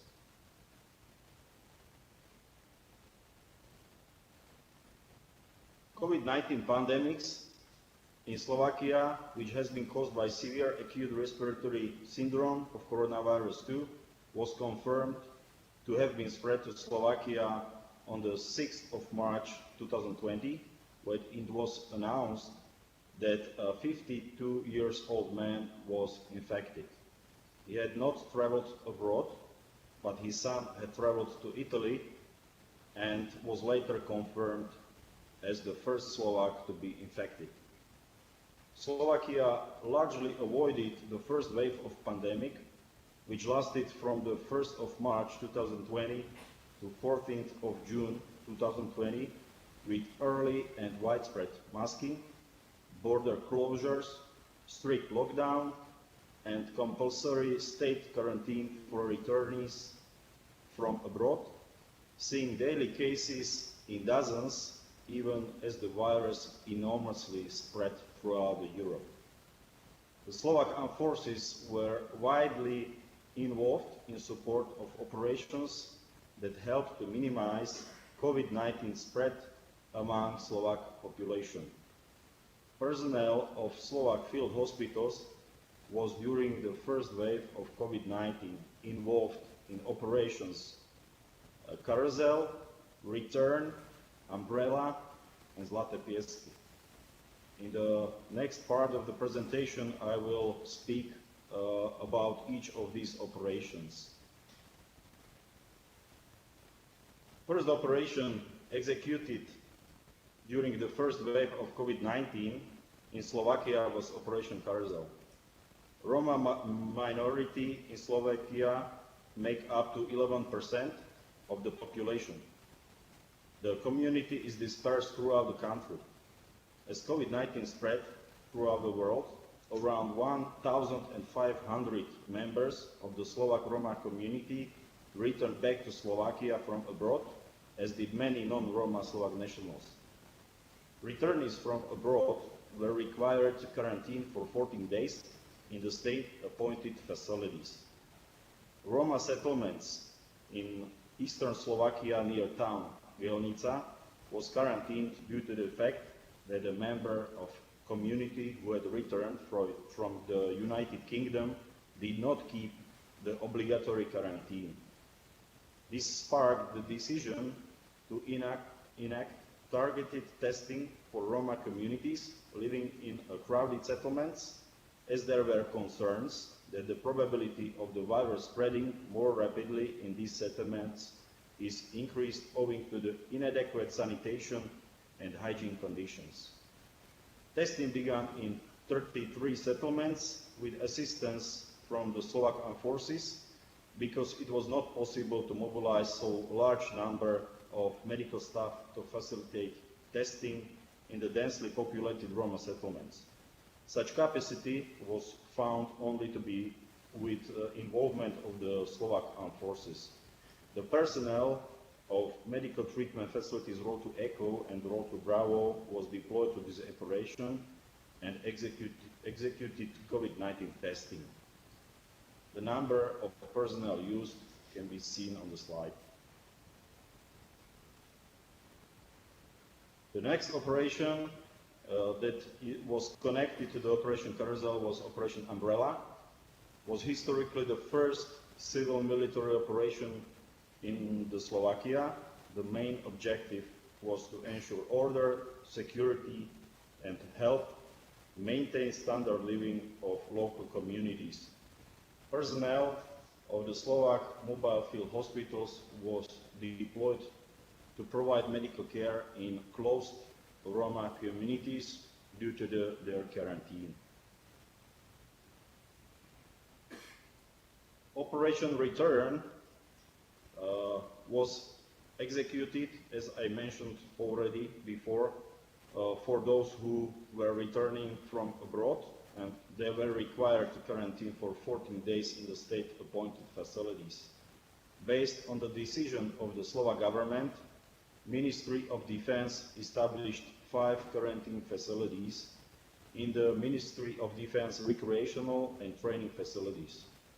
Medical treatment facilities personnel was, as a part of this operation, on request deployed and executed PT-PCR testing of returnees.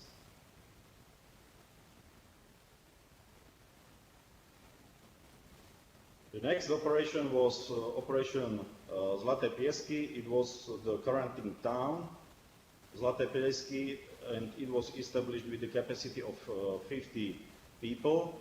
The main objective was to ensure adequate assistance for homeless people, one of the most vulnerable groups of the population, which did not have the possibility of domestic quarantine and thus protected the public health of Bratislava's citizens.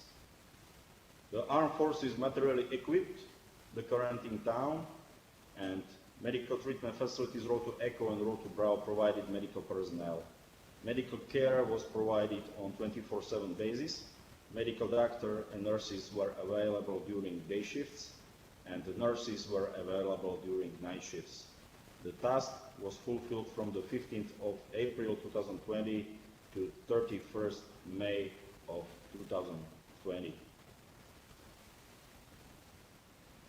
As a reaction to rapidly rising numbers of infected cases during September 2020, new restrictions were put into effect on the 1st October 2020. Moreover, from the 15th of October, restrictions were further tightened, mass events were banned, and sport events were organized without spectators. As a result of worsening of the situation, the decision was taken to test every citizen of the Slovak Republic over the 18 years of age. Nationwide testing helped to slow down the spread of COVID-19. Nevertheless, from the 19th of December, nationwide lockdown was instituted. COVID Automat was launched from the 8th of February 2021, and preventive measures started to be taken automatically and on the regional basis. From March 2021, using of FFP2 face mask was compulsory. Generally can be stated that the second wave of COVID-19 lasted from the 1st October till the 14th of May 2021, when in Slovakia was declared a state of emergency on the whole territory. The Slovak armed forces were even more involved in the COVID-19 operations than during first wave. Executed operations are shown on the slide.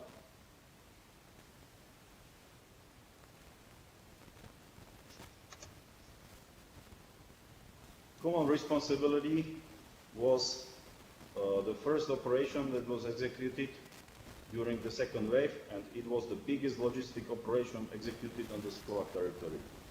Nationwide testing was executed during 3 weeks. Pilot testing was executed in the northern district of Slovakia, and following weekend, on the 31st of October and the 1st of November, nationwide testing was executed in the whole Slovak territory. Approximately 3.5 million of people was tested, and roughly 1% of them were COVID-19 positive. Personnel of medical treatment facilities massively supported testing sites all over the Slovakia with the stress to fill the gaps and there was insufficient number of volunteers. My colleague Colonel Ivan will speak about nationwide testing in more details in the next presentation.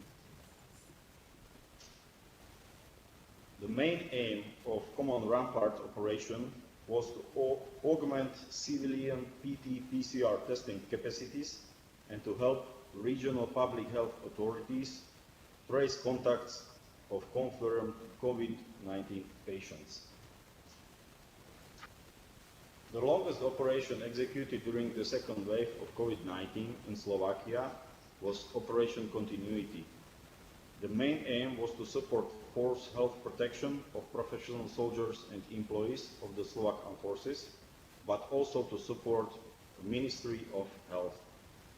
18 testing sites were established in all garrisons to facilitate free of charge antigen testing of the Slovak citizens. Testing was executed from the December 2020 to the March 2021 on voluntary basis. Military specialists also reinforced existing patient distribution among hospitals in the Slovak Republic, but also these transfers were made to the hospitals abroad, especially to Poland and Germany. Furthermore, personnel of field hospitals was deployed to Central Military Hospital to support COVID-19 departments and also vaccination centers. Medical treatment facility Road to ECHO also provided equipment to build up hygienic filter in the Central Military Hospital, and dental module was deployed to the hospital in the regional capital Trnava. To sum up, personnel of the Slovak field mobile medical treatment facilities significantly contributed to the execution of broad spectrum of operations in the support of the public health in the Slovak Republic and force health protection of the Slovak Armed Forces, many times on the verge of their possibilities, risking their own health. Thank you for your attention.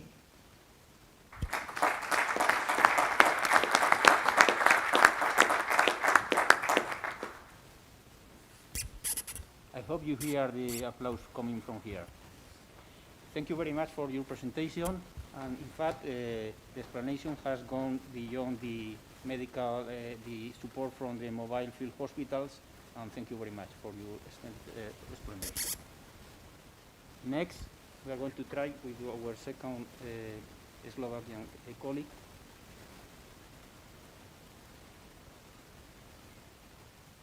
Colonel Marian Ivan, can you hear me?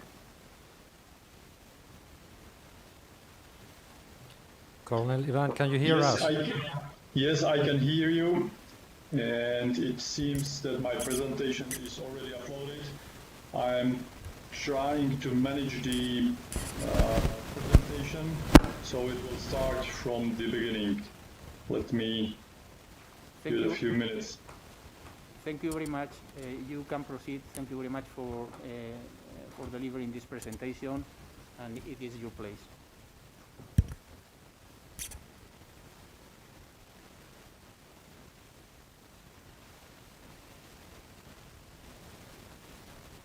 So, good morning. No, it's already afternoon, ladies and gentlemen. I'm Colonel Marian Ivan from Slovakia. And my professional background is military medical doctor, and now I serve in the office of the Surgeon General as Director of Medical Support Department. In the next few minutes, I will be honored to present to you some facts about COVID-19 antigen testing performed on the full territory of Slovakia during 3 weekends in October and November 2020, approximately 1 year ago.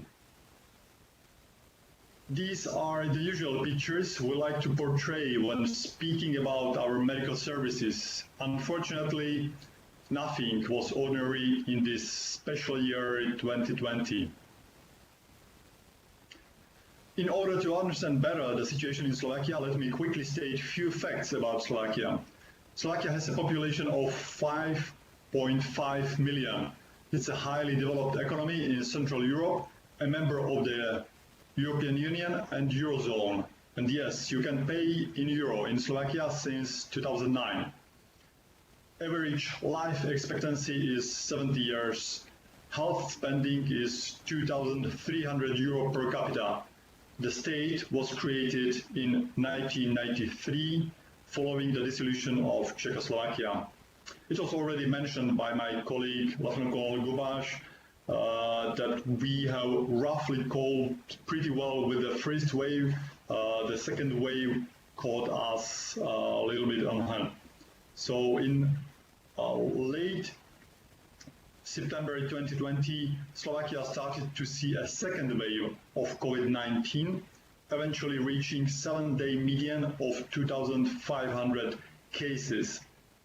This came as a big surprise because Slovakia hardly saw any cases in the first wave. Thanks to an early lockdown and border closures, Slovakia performed the best in Europe with the fewest cases and the lowest numbers of deaths. Clearly, easing over the summer and reopening the schools took its toll. Slovakia faced a familiar trade-off, either a lockdown with punitive costs to an already hard-hit economy or continued spike in cases, which with the collapse of the healthcare system. And after the first wave, our GDP fell by approximately 10%. Risks for the healthcare system were great, even though Slovakia has 3 times as many beds per capita than the UK and sufficient supplies. The Slovak government decided to rapidly organize whole population testing under the leadership of the armed forces to achieve 2 concurring goals. As a proper military, we called again this testing an operation, and the name was already stated. The name is common responsibility. So let me go back to 2 concurring aims of this operation. One was to avoid spreading the virus to save lives, flatten the curve to ensure that a strengthened test and trace system can cope and a hospital a hospital crisis is averted. And the second one was to avoid further strict lockdown to save the economy. This operation was the largest such operation in the country's history. 13 million antigen tests have been ordered in South Korea, costing 50 million euros. The operation was ready in 10 days, but it was then decided that only the pilot sites will be tested first. Under 10s and over 65s and those who are quarantining at the time or who had recovered from COVID-19 in the past 3 months were excluded. Participation was not obligatory. Citizens who did not wish to participate could instead opt to self-isolate for 10 days, but would not benefit from an early release from lockdown. All information about mass testing was available on the government COVID-19 website, as well as on special website dedicated to the mass testing with a live count on progress. This included clear advice on how to get tested, including videos, and what to do when tested positive or negative. Slovakia used Korean antigen tests with 70% sensitivity, meaning 3 out of 10 positives will go undetected, but should be less infectious. It has been proven that they detect also 50% of asymptomatic cases and virtually no false positives. Given that not all positives will be caught, the government recommended to all negatives to continue to exercise caution, meaning wearing face masks indoor and outdoors and complying with the rules until the second wave of testing. Our military planning team, composed of main body from Ministry of Defense, and it was completed by a few officers from Ministry of Interior and Ministry of Health. I was honored to be head of Joint Medical Planning Team. we divided the country into 16 regional headquarters and created approximately 5,000 testing spots with a single commanding officer. Each spot roughly corresponded to a municipality. The armed forces were in charge of planning, distributing the tests, PPEs, and certificates across the country, and disposing of medical garbage. It cooperated with municipalities to create testing teams for each testing site, formed of administrative staff, 2 people, healthcare professional, 2 and more, security, usually 1 policeman, and a commanding officer. It was a military guy. The total organization involved 40,000 people per 1 day, of which 6,000 were soldiers, 20,000 healthcare professionals, and the rest were volunteers. Municipalities had 10 days to prepare the testing sites using their usual election model. Testing was to take place at typical polling stations like schools, museums, council offices. Municipalities had to prepare the buildings or outside locations like tents, get volunteers for administrative roles, and inform their citizens through the leaflets, websites, local broadcast. No booking systems were in place, but municipalities were told to use alphabetical order, for example, A to L on day 1 and L to Z on day 2, or street or house registration numbers. To reduce waiting times, some municipalities installed cameras by the testing spots and live streamed on their websites, whilst others reported waiting times on their website or via local broadcasting. Some municipalities even developed some apps.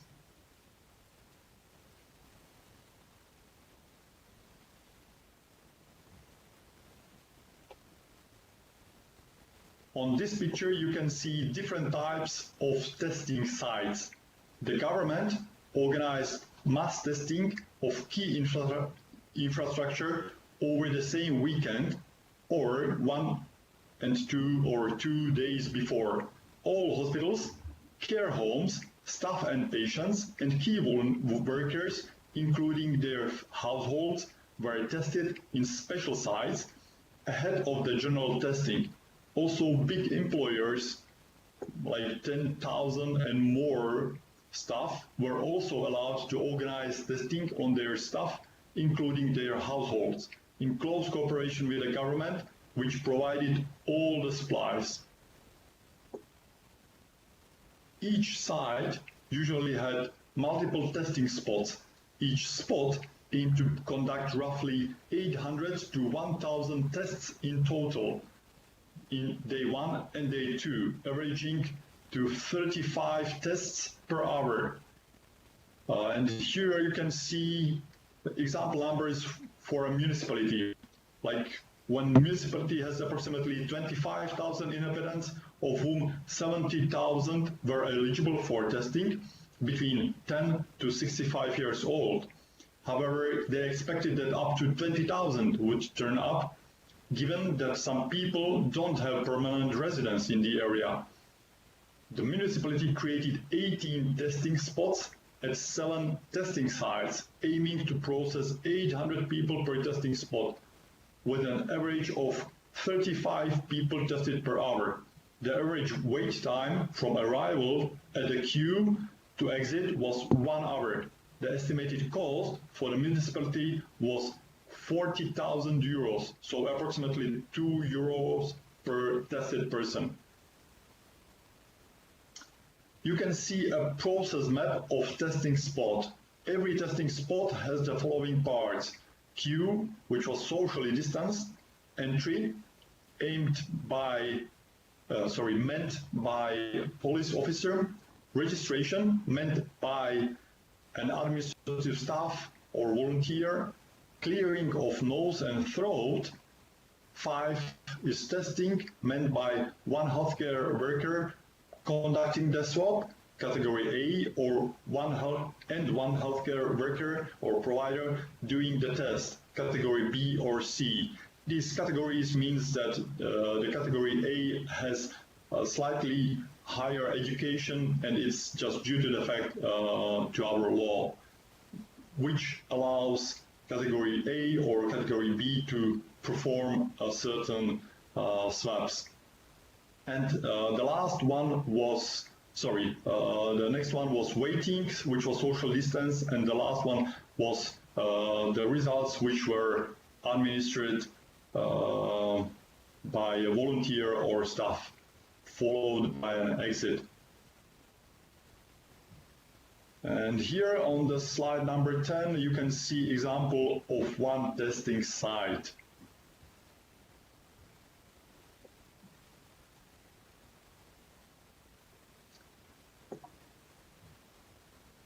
So, it was already mentioned, getting enough healthcare providers was the biggest challenge. The Slovak Ministry of Health provided us data on all Slovak healthcare providers, and the Ministry of Defense then contacted approximately 100,000 calls were made while we were contacting these healthcare professionals.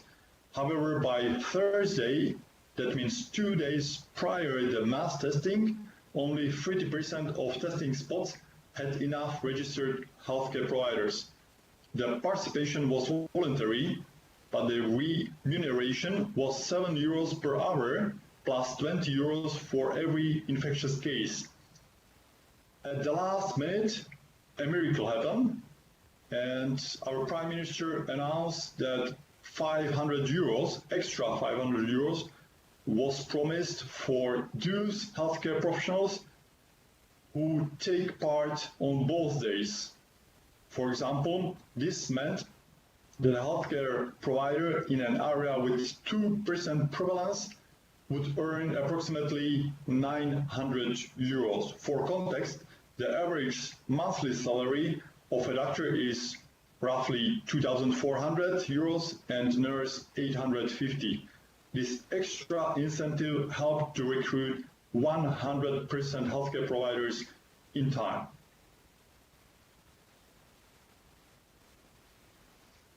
The Slovak government instituted a strict curfew a week before the testing, meaning that people could leave their homes to go to work or to shop for essentials. It was also forbidden to travel outside one's district.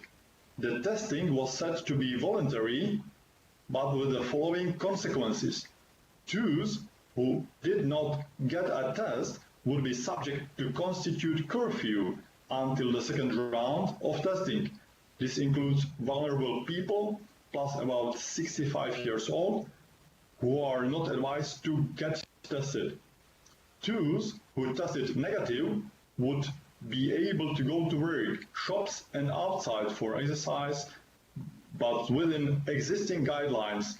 For example, face masks indoors and outdoors, the rule of 6, COVID-secure restaurants and shops with 1 person per 15 square meters, ban of assemble, and so on. Those who tested positive and their household would have to self-isolate for 10 days. This effectively meant that most people had to get tested in order to be able to work. Otherwise, they would have to take annual leave or unpaid leave if unable to work from home. Positive cases, on the other hand, can request sick pay. To validate test outcomes, the government issued paper certificates using banknote-style protective measures like watermarks. It issued new regulations enabling shops and employers to request and check that people are carrying their certificates, which can be also required in spot checks by police. Exemptions include people who have had COVID within the last 3 months. So they need to carry a confirmation from the GP that is less than 90 days old. Certificates, a paper certificate template is filled with a name, and you can see the original certificate here. So it's filled with a name, date of birth, and date of testing. The test results is indicated by crossing the outcome, positive or negative. Overleaf, and which is displayed right now, is information on what to do for both negative and positive cases.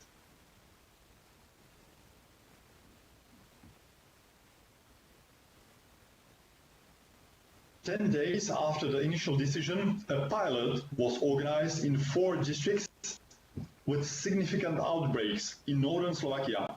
The pilot testing was conducted over 3 days, Friday until Sunday, with the testing sites open between 8 a.m.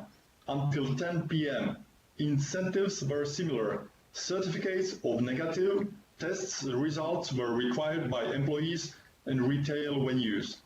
The eligible population, 10 to 65 years old, was 155,000 out of approximately 180,000 inhabitants. The turnout was 140, of whom 5,500 were positives, which make up 40% positivity. In some high prevalence areas, as much as 8% of people tested were positive. That's slide number 15. The testing was scheduled following of strict curfew in the weekend of 30th October and 1st of November. Normally a public holiday in Slovakia, which is called All Saints Weekend, when people travel to visit graves of their family. Across the country, 4,800 testing spots were opened, 98% of the planned sites, from 7 until 10 p.m., with just 2 short breaks, lunch and evening. All ministers and many MPs volunteered on testing sites. Final results. In 2 days, Slovakia tested 3.6 million inhabitants out of approximately 3.7 eligible people, with the average prevalence of 1%, hence identifying 38,000 new positive cases. Compared to the standard test and trace, this meant Slovakia identified 15 times its daily average. In the 4 pilot districts, the week-on-week prevalence has fallen by an average 56%, from approximately 4% to 2% of the population. This method has also helped Slovakia to identify a couple of new outbreaks areas. The day felt similar to an election day, with people waiting patiently and no major incidents reported. Following the successful round 1 of testing, the government announced the following measures. Reduce round 2 whole country testing. Only 54% of regions were retested from the so-called red regions, with prevalence above 0.7%. So-called green regions were not retested, with people having to comply with current NPIs. This meant Slovakia effectively had a new tiered system with travel forbidden across tiers. Further measures were applied after wave 2. Mass testing of high prevalence districts, bi-weekly key workers testing, walk-in testing station.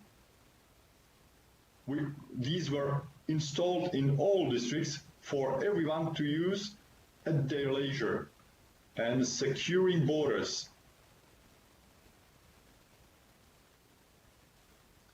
In total, 87, 83, and 84% of the age-eligible population in each round were tested. A total of 50,000 plus tests indicated the prevalence of a currently infectious SARS-CoV-2 patient.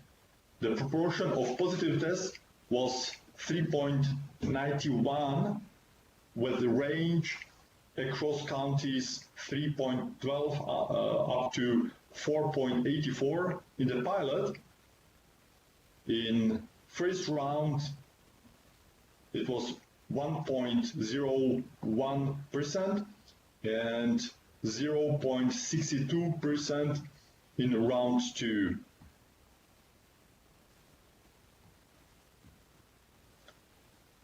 Let me mention a few words about the issues and the lessons identified. The first lesson, which we immediately recognized that we had to change, was to develop an effective communication. And here we had to ensure all highest state officials must support the project publicly. And we also were able to fight disinformation, for instance, myth about testing serving for inserting chips in people. And the second one was already mentioned, to motivate healthcare providers. Following some issues with reaching healthcare providers, initially only 60% of sites had enough healthcare providers signed up. Only after a new significant bonus of 50 euros for serving both days was announced did they reach 100%.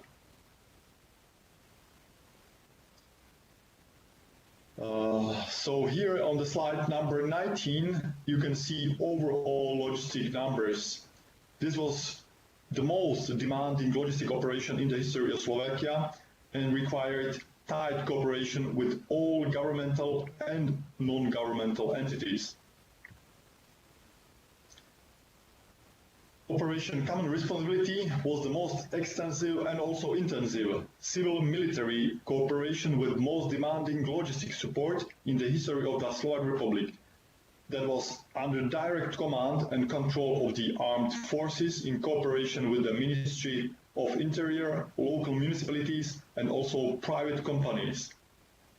We identified some positive aspects, like first one was planning and execution of civil-military cooperation in the real life. The most extensive logistic operation, we were forced to create entirely new system of planning and command structure. New approach to command and control, common operational command, regional headquarters, and also new approach to electronic communication in order to limit physical contact are among many things which were introduced to real life in extremely short time. And also there were lots of challenges. The most important ones were change and decreased training and exercises, mostly due to COVID-19 restrictions, but also due to COVID engagement in the planning and execution for Operation Common Responsibility. Impact on families of professional soldiers. Deployed personnel was in direct contact with increased number of unknown personnel. Increased mobility, hence higher infection rate in the personnel of armed forces. Prolonged quarantine for both professional soldiers and Ministry of Defense civilians due to positive contacts and long COVID. Now we are coming to the end of the presentation and you see the result of the COVID-19 testing. Hospital bed occupancy with COVID-19 patients in Slovakia during the autumn of 2020, following the increase, particularly during October, the abrupt leveling off in the first week of November suggests a sharp decrease in new admissions, coinciding with the timing of the mass testing. Data are presented data are available from the European Center for Disease Prevention and Control. Ladies and gentlemen, this is my last slide that concludes my presentation. So thank you for your attention. And now I'm ready to answer any of your questions. Thank you.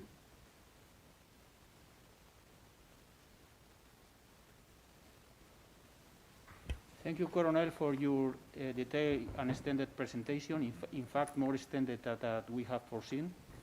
And thank you also for the detail of the, for explaining also some details regarding the legal implication of some of the actions that we take that maybe force the countries to take different approaches for this kind of testing or so on. I ask you to stay here for the debate at the end, if we have one. And I apologize to the next speakers if we have to cut on the time, and we are short of time now. Maybe if you can stick to the time, it would be grateful. Please, Benson, is your floor. Yes, I will do my best.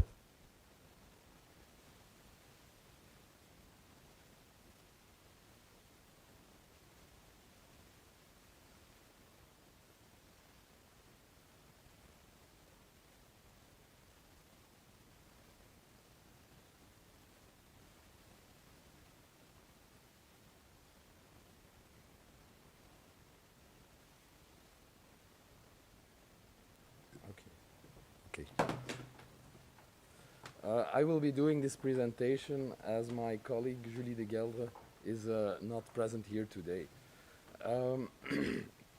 So this presentation entitled Development of a COVID-19 Testing Capacity to Ensure Belgian Operationality.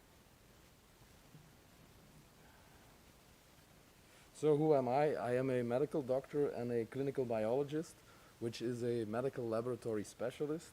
Well, I believe the term used can differ from country to country, as does the meaning. And I'm the head of the clinical biology department in the military hospital in Brussels, Belgium.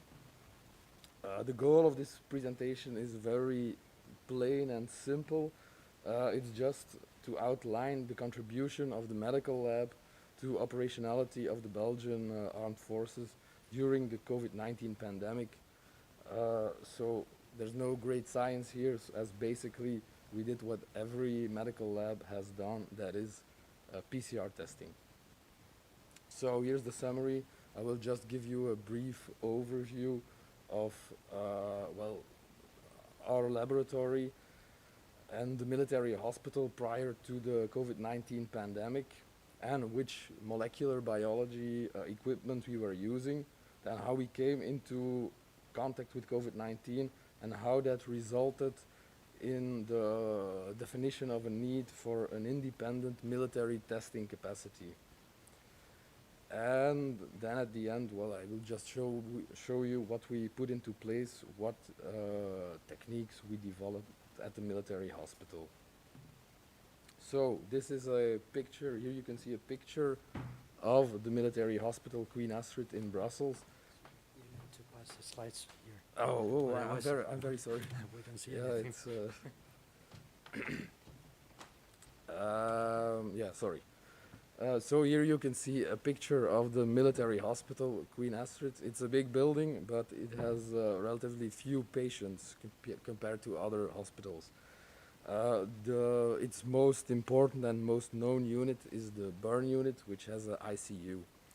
And as a consequence, the clinical laboratory also is a relatively small medical lab. And as of March 2020, we were performing relatively few molecular biology tests.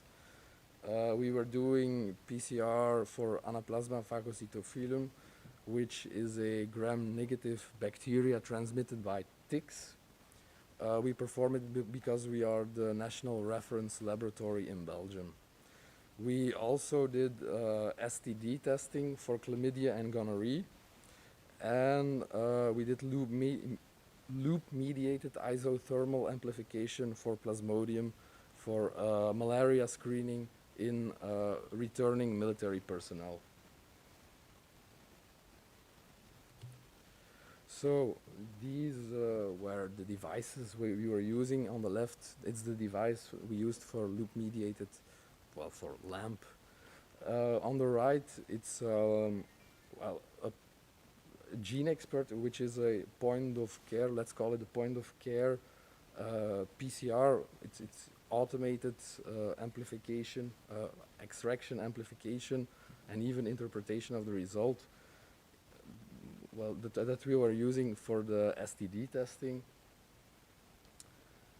And well, for anaplasma, the equipment we used was a bit more classical, and we had a semi-automated extraction of RNA or DNA with the machine you see above. And amplification and detection were done on the other device you can see on the lower picture. We came into contact with COVID-19 quite early in the course of the pandemic, as Belgian citizens evacuated from Wuhan, China, were quarantined in a military hospital. At that time, samples, they were sent to a university laboratory, but of course the testing capacity was very limited. And quite soon it became clear that the pandemic could not be contained, and of course those university labs, they were drowned in testing requests. Well, military operations and training could not be stopped, so measures had to be taken there to reduce COVID-19 transmission in people going on operations. And well, by the Belgian defense, the need was defined for a pre-deployment testing as part of a broader risk mitigating strategy. Well, but this was conflicting with the restrictions on testing indications imposed by the Belgian authorities. Testing asymptomatic military personnel was not a priority. And so it became clear that we had to develop our own PCR. To be, well, to be independent and to make up our own indications, we would have to create our own testing capacity. And let's not forget that the Belgian defense also defined the need for reliable in-theater testing.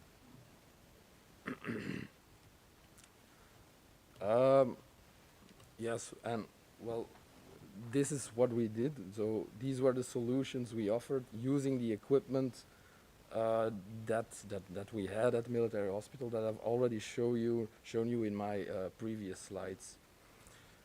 For pre-deployment testing, we used a high throughput. Well, when I say high throughput, it's only relative to other things we have, because of course we have no big automated platforms. With this we did on our classical PCR platform.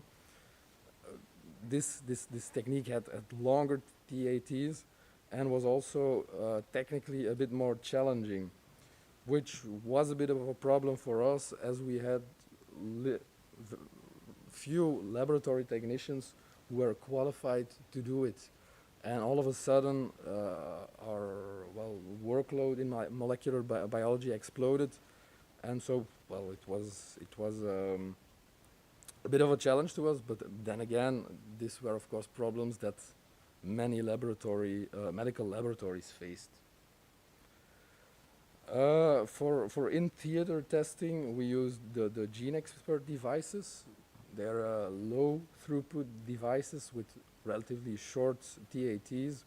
They're very easy in use. They have short hands-on time. They're quite foolproof, and they're quite robust also. So they could be sent to regions far away, and they could be manipulated by people who don't have experience in molecular biology. So that means by medical doctors or by nurses.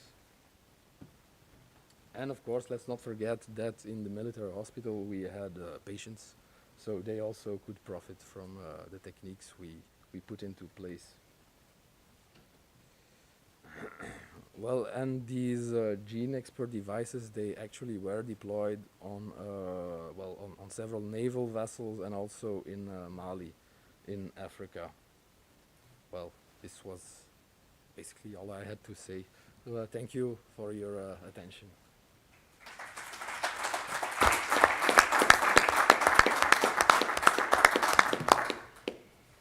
Thank you very much, Alexander.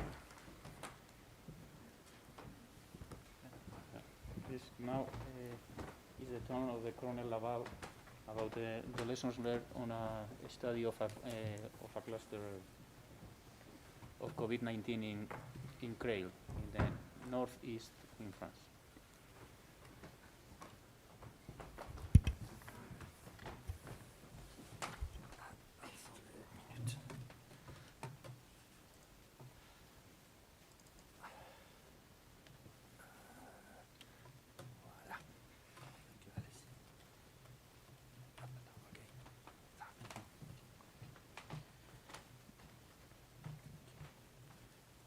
So, generals, colleagues, good afternoon. So I am Colonel Franck Delaval from French Armed Force Center for Epidemiology and Public Health, CESPA. And I will explain the investigation of the first outbreak of COVID-19. I will say COVID-19 in French. In French Armed Forces and the lessons that we have learned for the management of such situations. So first, I would like to remind you the chronology of the emergence of SARS-CoV-2 in France. First cases of COVID-19 were imported at the end of January 2020. The flights from Wuhan and then from China were stopped at the same time. In the meantime, French armed forces performed a repatriation of the French people from Wuhan. On February 25, the CESPA received an alert about 2 cases of COVID-19 in the department of Oise in the north of Paris, one of whom was from the Air Force base in the city of Creil. The other one was from another cluster close to Creil in the city of Crépy-en-Valois. It was the first local circulation in France. Then the epidemic continued to increase in Oise and in the northeast of France, so that the President Macron decided to lock down the country on March 17.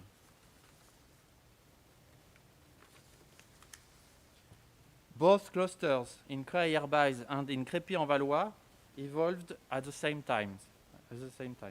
But the crew who had participated to Wuhan repatriation was from the Herbaz, so that immediately media thought that French armed forces were responsible for the emergence of SARS-CoV-2 in France. At that time, media spoke of Creil all day long.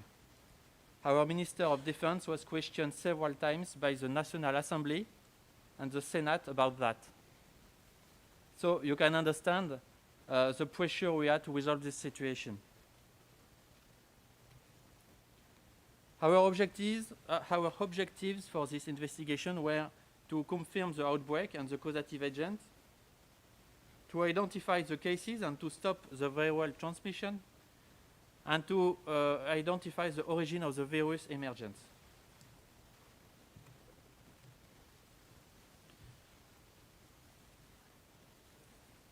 To confirm the causative agent and identify the cases, we had to deploy a field sample unit, because at that time, laboratories able to sample such patients were very sparse, and anyway, it was very difficult to move them because of biosecurity.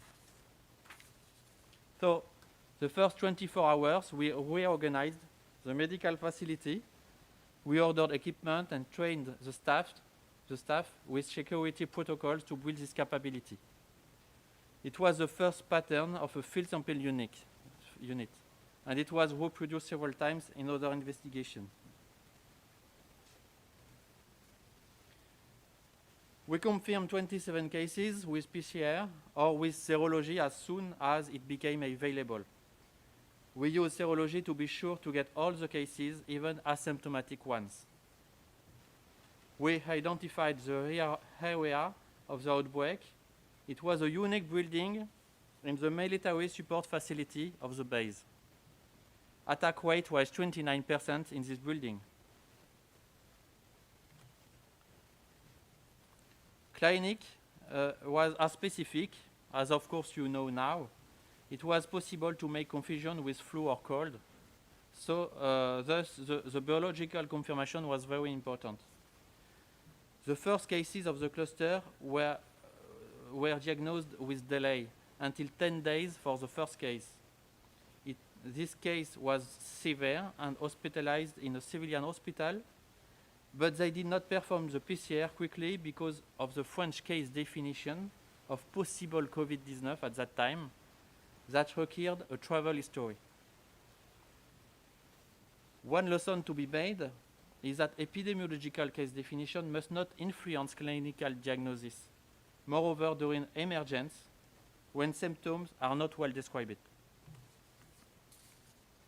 In CREI, we had 13% of asymptomatic rate, and we confirmed this during the Charles de Gaulle aircraft investigation.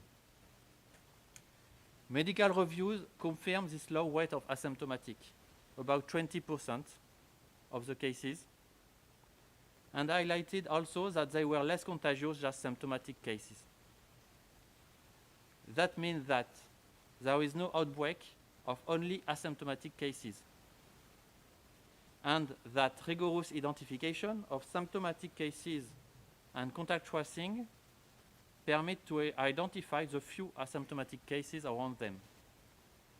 In fact, many reports made a confusion between real asymptomatic and pre-symptomatic cases who can be responsible for 40% of the contamination, as it was the case in this cluster. Indeed, inside a cluster or inside an outbreak, the prevalence and the probability to have pre-symptomatic cases is high. Systematic screening of all the persons of the cluster permit to save time compared to contact tracing. We made it in the military support facility area. But mass testing in population with low prevalence may lead to false results and inadequate actions. That is why we have not performed mass testing in the whole airbaus around the cluster. But we search for symptomatic cases to test them only and to conduct contact to do contact tracing around them. Now, just some words about contact tracing. The objective of contact tracing are to identify the cases, to take care, of course, and isolate them, and identify the infected but still asymptomatic persons to quarantine them and stop the chain of transmission. You know, I'm sure you know the forward contact tracing, which search for the secondary infected cases. But if you want to be sure to control the viral transmission in case of emergence, in case of new variant or sensible population, you need to perform also backward contact tracing that goes back up to the transmission chain. Period to explore for forward contact tracing is 2 days prior symptoms onset until the date of isolation. For backward contact tracing, the period is extended to 14 days prior the date of symptom onset.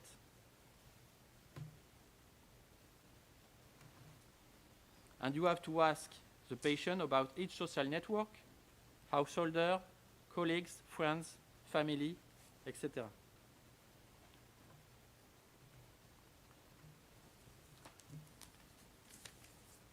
In this cluster, we identified 119 contact persons.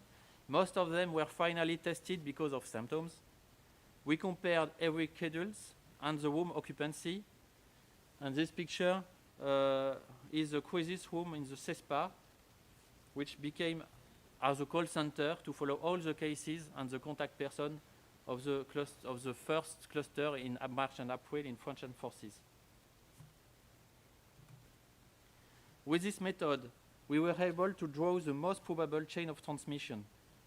At the end, we did not find any asymptomatic transmission in this cluster in accordance with the previous review.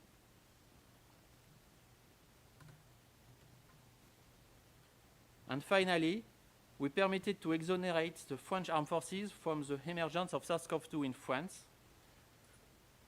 The first cases in the airbase had contact with a civilian of the Crépy-en-Valois cluster 2 days prior symptom onset, and the result of the viral genome sequencing were concordant with this statement. The virus was circulating in Oise department prior to reach the Croix airbase. I will skip the 3 following slides because yesterday other speakers have already exposed the preventive measure and organization, so I will skip them. I will don't repeat. Okay. 1 year after the beginning of this outbreak, we evaluated the patient again.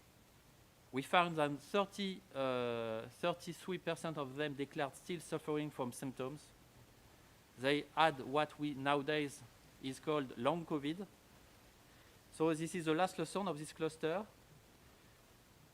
You have to evaluate your patient after about 3 months after onset of symptoms to be sure to catch the long COVID.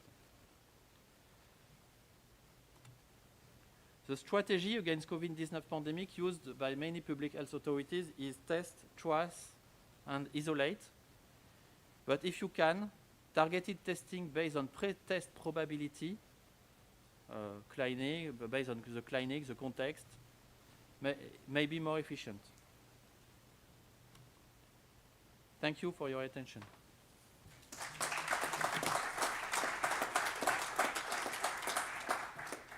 Thank you, Frank, for your briefing, and congratulations for being exonerated in the end.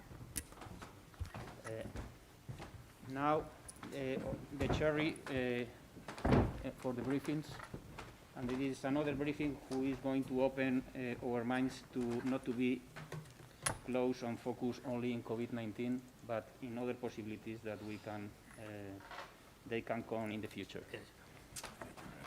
Please, Coronel. Thank you very much. So, dear Chairman, dear Generals, dear auditorium, first I want to thank the organizers for the invitation and running the Congress with physical presence. This reminds of old times, at least to some extent. Today, I will not talk about COVID-19, but about an often neglected topic, the intoxicated trauma patient. Now the threat arising from CBRN agents and related compounds is still imminent. Some examples are given on this slide. The use of chemical agents since 2013 in the Syria conflict, or the assaults on Skripal or Navalny using fourth-generation agents are just some examples. Chemical, biological, and radionuclear agents are frequently addressed as a single group, although, at least from a medical perspective, C, B, and RN exposures, their treatments and their health effects may differ significantly. The onset of acute symptoms can be immediate or may be delayed to days, weeks, or even years with regard to radiation. Cross-contamination, especially spreading of infections, also differs between the groups, as well as the deterioration of health conditions. And finally, available countermeasures, including prophylaxis, are also only available in some cases. In addition to the CBRN-related effects, comorbidities caused, by example, of the detonation of the effective load may cause additional or even all dominant health effects. From an operational perspective, the release of chemical agents is probably in the focus. Now, after exposure to very small amounts of chemical agents, especially nerve agents or fourth-generation agents, life-threatening health effects can occur within shortest time, within minutes. Thus, chemical agent exposures are primarily focused with regard to decontamination and immediate treatment.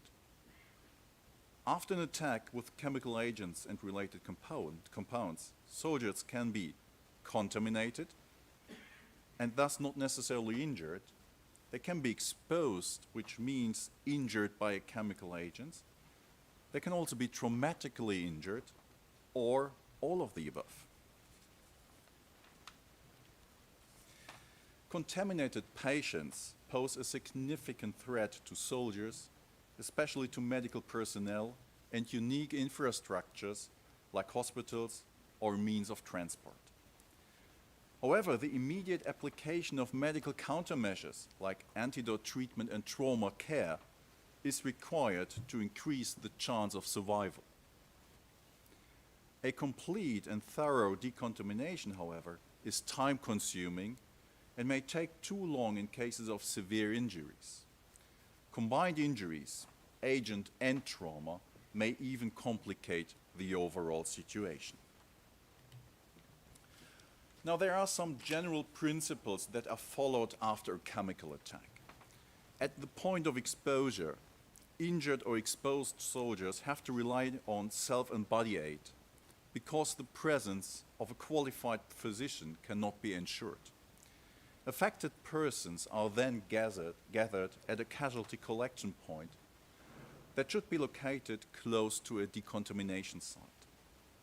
Here, two capabilities are essential: medical expertise for triage and administration of appropriate medical countermeasures, as well as decon capabilities that can be in the hand of the medical service or in responsibility of CBRN defense specialists.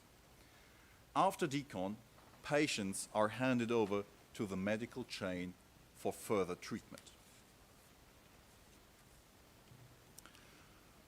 Regarding triage after chemical exposure, it is important that not only the intoxication and health effects arising thereof determine the triage category. Trauma injury has also to be considered. Both contribute to the triage category. And very important, chemical exposed patients may first present in good health conditions, but can develop life-threatening symptoms out of the blue. Thus, a continuous reassessment of our patients is mandatory. All nations use more or less comparable systems for patient decontamination. Key steps are triage, disrobing, decontamination, and emergency medical care. These facilities in first line aim to protect critical infrastructures like Roll 2+ and field hospitals. However, they are of limited mobility and are usually not a forward element. The Bundeswehr Medical Service has addressed this gap and has proposed a forward-like element for decontamination. The FLAT is a highly mobile and rapid deployable system that fits on a common container for air transportation. This system, the FLAT, provides two capabilities: one for patient stabilization and decontamination, and one for personnel decon. It is operated by medical and CBRN specialists together. In total, 7 soldiers are required for operation. After deployment, operational readiness can be achieved in less than 1 hour. In the person decon mode, the contaminated but unexposed and uninjured soldiers arrived at the FLAT and undergo a decon and disrobing process. In this scenario, CBRN specialists are in the lead. Now, in case of a casualty situation, casualty decon, in this situation, medical specialists take over. Primary aim here is the stabilization of severely injured patients before decontamination. Immediate access to the patient is required. After spot decontamination of the mask, the chest part and part of the glove, the mask is removed and the patient is partially disrobed. Afterwards, now unfolded skin areas are decontaminated. A pulse oximeter is applied to have a first impression of the circulation. If required, an intraosseous line is established for immediate drug application. After stabilization of the patient, a wet decon is performed. The patient is then transferred to the handover zone. A very critical issue in this context is heat loss. Appropriate measures must be taken to avoid this. So this brings me to my last slide with a short summary and some take-home messages. In CBRN scenarios, take trauma injuries into account. A thorough decontamination before any treatment may compromise the outcome of chemical exposed patients. Treat first what kills first. This can be the CBRN situation or trauma. Health conditions of chemical exposed patients may deteriorate within short time, thus reassessment is continuously required. Combine medical and CBRN capabilities in one setup, and large facilities that aim to protect Role 2+ facilities and small, highly mobile setups are both required to encounter CBRN threats. Thank you for your attention. If you have any questions going beyond this discussion, feel free to contact me or my department. Thank you again.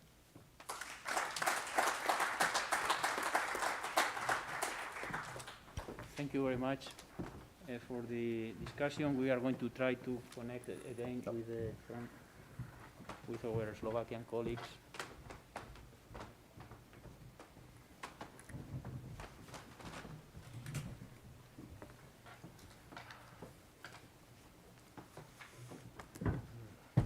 I think we're still on. Dear František, Marian, are you there? Hello, are you there? Colonel Ivan? Colonel František? Good afternoon, I'm still here. Okay, remain on the listen because we are studying now the questions. Okay, thank you.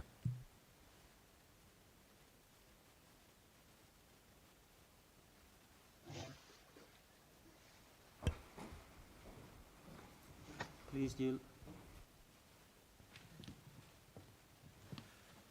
I have a question about the RT-PCR. During this crisis, we realized that we need to have an open system, automation lab, which is open system. And one of the most important things seems to be able to make the conception of the ARN primer, and then to be able to develop and produce a reagent, lab reagent. What is the condition to be able to do this? Because the next crisis is unknown, and maybe it will be interesting to have the capability to do this in the European Army. What is the condition to achieve this? Thank you.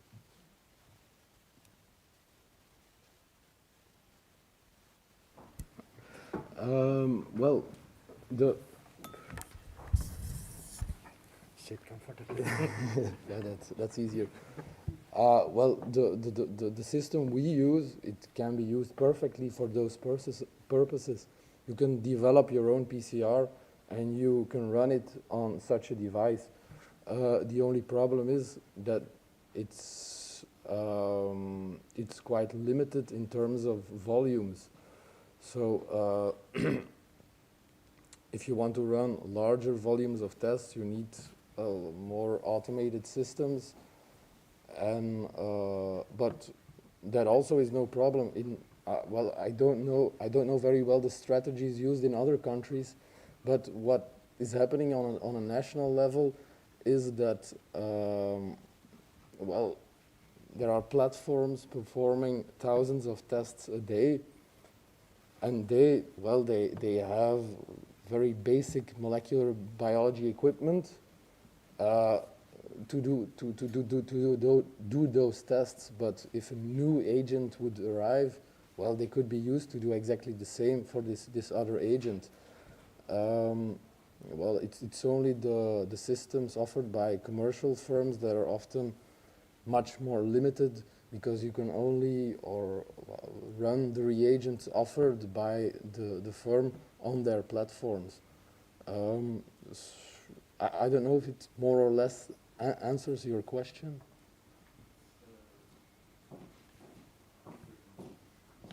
The strategy is to be able to do without the manufacturer. This is my question. How can we do without them? Because there will be a lack of resources or lack of capability for them to do, and we are talking about our resilience. So maybe we should have, we should be able to do it by ourselves. Yeah, but creating, I don't know if you're familiar with molecular biology, but creating primers and probes, well, it's not a very, there are many commercial firms offering it, so you just have to give them the code and they will send it to you. So it's not really a problem. Well, of course, there's also the problem of the volumes and those things, to do it on a very large scale, I suppose. And well, but yeah, it's a possibility. Just directed to your questions. So that was an interesting situation we see. That in the beginning, it was information sharing. That was a good information, because to my opinion, very shortly after publication and identifying of the causal agent, so the sequence was published. So it was transferred also via the WHO to the whole community worldwide, and so the specialist producing primer and probe starts acting. So, of course, it relies a little bit how dense your network inside the country is, but to my opinion, it worked quite well. Of course, at the beginning, there were some problems with this bulk material, but it was overcome very fast. So, first of all, share the information about the sequence. This was the most mandatory information, and that worked quite well. And then starting the production cycle in the different companies, and to my opinion, it worked also quite well. Because the problem is, you have to ensure quality. You have to establish a quality system when producing primer and probes, and that is not an easy business. So you have to think it over if you want to establish such a system in your own company or maybe in your own institute, and that's really hard work.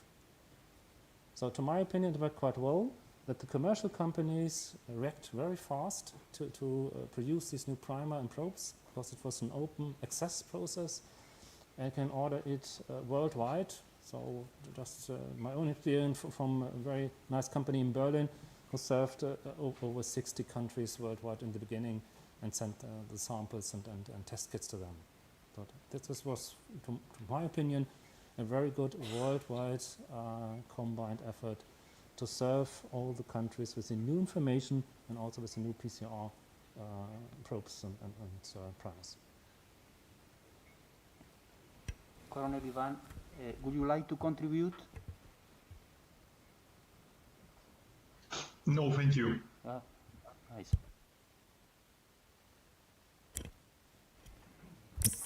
So I have a question for Colonel Ivan. So when you talked about the whole population testing, I assume this has been an antigen testing. Do you have any numbers about the false positive rates in your testing? The false positive rates were approximately 2%. And it was confirmed not only by our military specialist, but also by a civilian testing capability, which was comparing these tests or a group of people with the people who were then tested with RT-PCR. Another question, did you only use one test from one company, or did you use different tests from different companies? No, Antigen that tests. Yes. It was only one test from that Korean company which I already presented.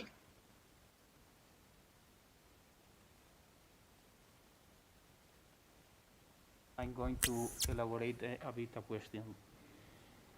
You have shown us a very well-established COVID test process in machine testing and something like that. But what happens at the beginning of the process?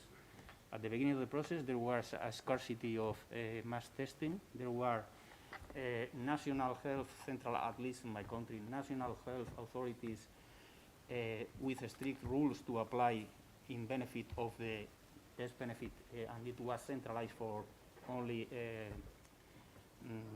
authorized to use in hospitals due to for health professionals, the indirect contact with COVID and with the hospitalized patients. And even so, the PCR capacity was not enough. At the same time, you have a military system, you have an early military system that you have to give answer to the national threats. You have also to move the medical, the sustainment of your missions, and then the countries ask you to go with a PCR that you don't have because it is only all centralized on this. And even more, even for looking for materials over there, you have to do stopovers in different countries. You have to go abroad. But you are requested also a PCR for your crews, and you have these strict rules not to apply to another group. And it is difficult when you to enter in the system and to explain I need for healthy people to use this scarcity of PCR, and then they are a kind of reluctancy to give you the permission because they say, or maybe they have political issues involved on this. And it is how to deal this. You deal with this at the beginning of the crisis. In the future, can happen the same.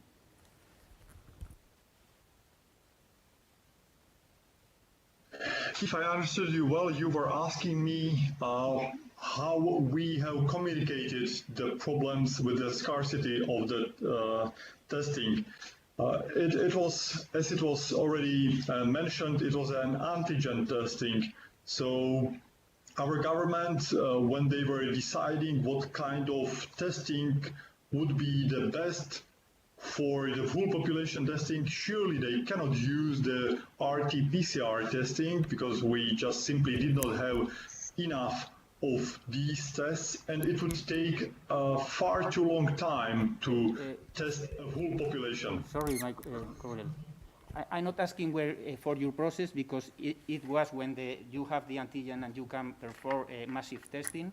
I am asking for the first step of the crisis when you don't have antigen testing and you have only some PCR or some kind of test that you don't have in a great scale to produce and to satisfy all the needs that you have. How to make that they provide you the small quantity that you need for your military needs. All right. Now I understood. So only for the military, it was actually the civilian healthcare system which was kind of setting the exact terms, dates, and all the rules for military. So we did not have any special rules for the military. When we were actually asking the civilian system what we shall do, we were just complying with their rules, and we were not testing people who were not having the symptoms. So let's say for the first 3 or 4 months, we did not have enough tests to test everyone. So we were testing only people with the symptoms. Thank you. I'm going to pass the floor to Fran Laval if you want to say something. Thank you. At the beginning, because we have investigated a lot of clusters of COVID-19, and at the beginning, we didn't have access to the test, to the PCR. So we tested only symptomatic case. And inside the cluster, when we had 2 or 3 tests positive, we stopped to test, and all the we manage with the clinic, because we didn't have we had not access to the RT-PCR. I don't know. Okay, maybe it's a good discussion point to think over our protocols, because it's not to have a production site inside military service to produce primer and probes, but to have the ability when a civilian company produce primer and probes, and it's easily to adapt your PCR system in your military laboratory to the new PCR. I think this should be a capability that should be also established in the military service to be independent. I think that should be one lesson learned after the COVID-19 crisis, that we have to establish inside our military system flexible PCR diagnostics, those also have the ability to get enlarged to our usage. This is, I think that's a good point. Yes, at least we have on this very fast in Spain, and even for military labs, in short time they have been able to perform certified PCRs, and we have been one of the first inside of all the nations. But even so, they need time to get the proof and to get to make the test, and there are some days or some weeks or 10 days. At these 10 days, they are very critical when you need to go abroad even to get COVID protection material and something like that. But then you have only very, very limited PCR. You have a quick answer, but even in this short time, you have problems. I think another aspect we have to think about is the limitation of tests, primer and probes in the beginning. And at least from my personal experience, it's money talks. So if you have to concurrate with the civilian system, and hospitals and other systems simply pay more to the companies, they are delivered first. And I think this is something we have to keep in mind.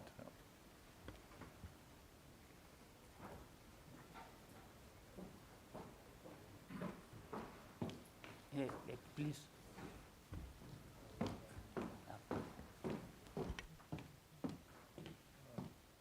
To make things worse, from my point of view, as an infectious disease, I believe that the immediate threat for the future is a variant of the virus, the same virus, but the variant that can escape the vaccination.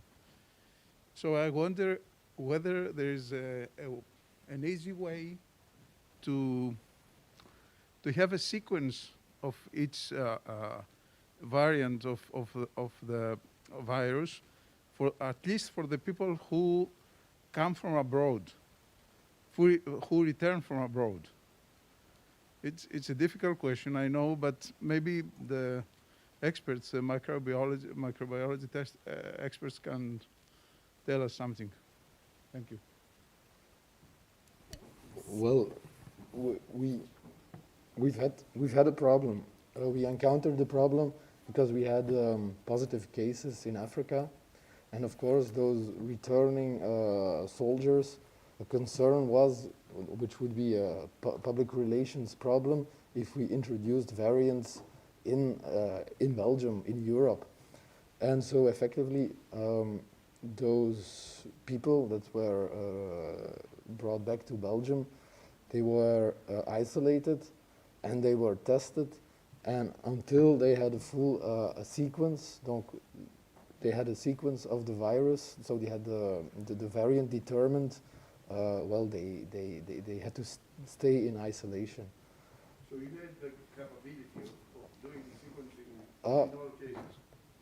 We did not have it ourselves, but there's in Belgium there is a civilian system, and we simply used the civilian system. So we sent our samples to the National Reference Laboratory, and that's where the analyses were done. But we had close contact with them, and we were given priority because, of course, they understood the urgency of our question. But we did the same for one reason, for one case, but it's something that is done difficult.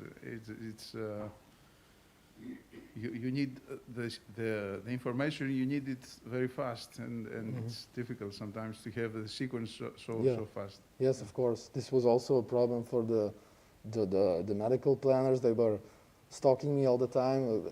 Do you have the results already? And my answer was no. I have to wait. I have to wait the answers of the university lab, but. So of course that's always a problem, because we realize that SARS-CoV-2 is a very flexible and dynamic virus. But the good news is now I've presented in my talk the information to use swarm intelligence. And there's a good news on the market. Looking for sequencing, it's now very well established. So it's called the GIS8 network for next strain. So it is enhanced and encouraged nations to sequence strains and put it in this general database. So for two reasons. First, regularly they check the sequences due to the PCR diagnostics.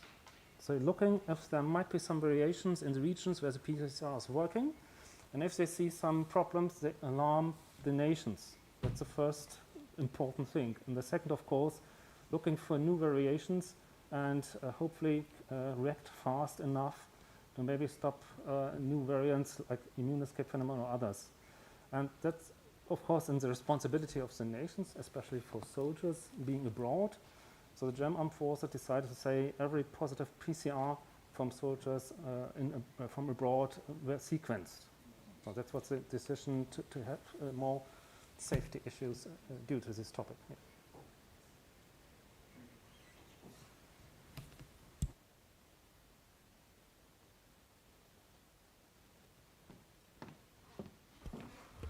This will be the last question. We have a question for Dr. Steinritz. We know that the army will use in the future smaller units, really disseminated in the battlefield. Are you working on dry decontamination, because field seems to be too big? Decontamination is a very interesting topic. Especially with upcoming or new compounds, maybe we have some gaps that we need to overcome in the future. So there has been a publication a couple of years ago showing that dry contamination, or even disrobing, just rubbing the patient with a towel, will remove approximately 80% of contamination, chemical contamination on the patient. So for radiological fallout, simply shower him. Please, if you do not have nanoparticles that are radiologically active. For biological, we have another issue, because the patient itself is the source of spreading. I do not believe that dry decontamination only will be sufficient to get rid of chemical contaminations on the patient.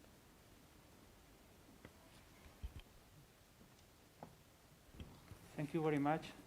Thank you very much for all the speakers. Thank you very much, Colonel Ivan and Colonel Gubers. And this concludes the table. And please join me to thank the other speakers.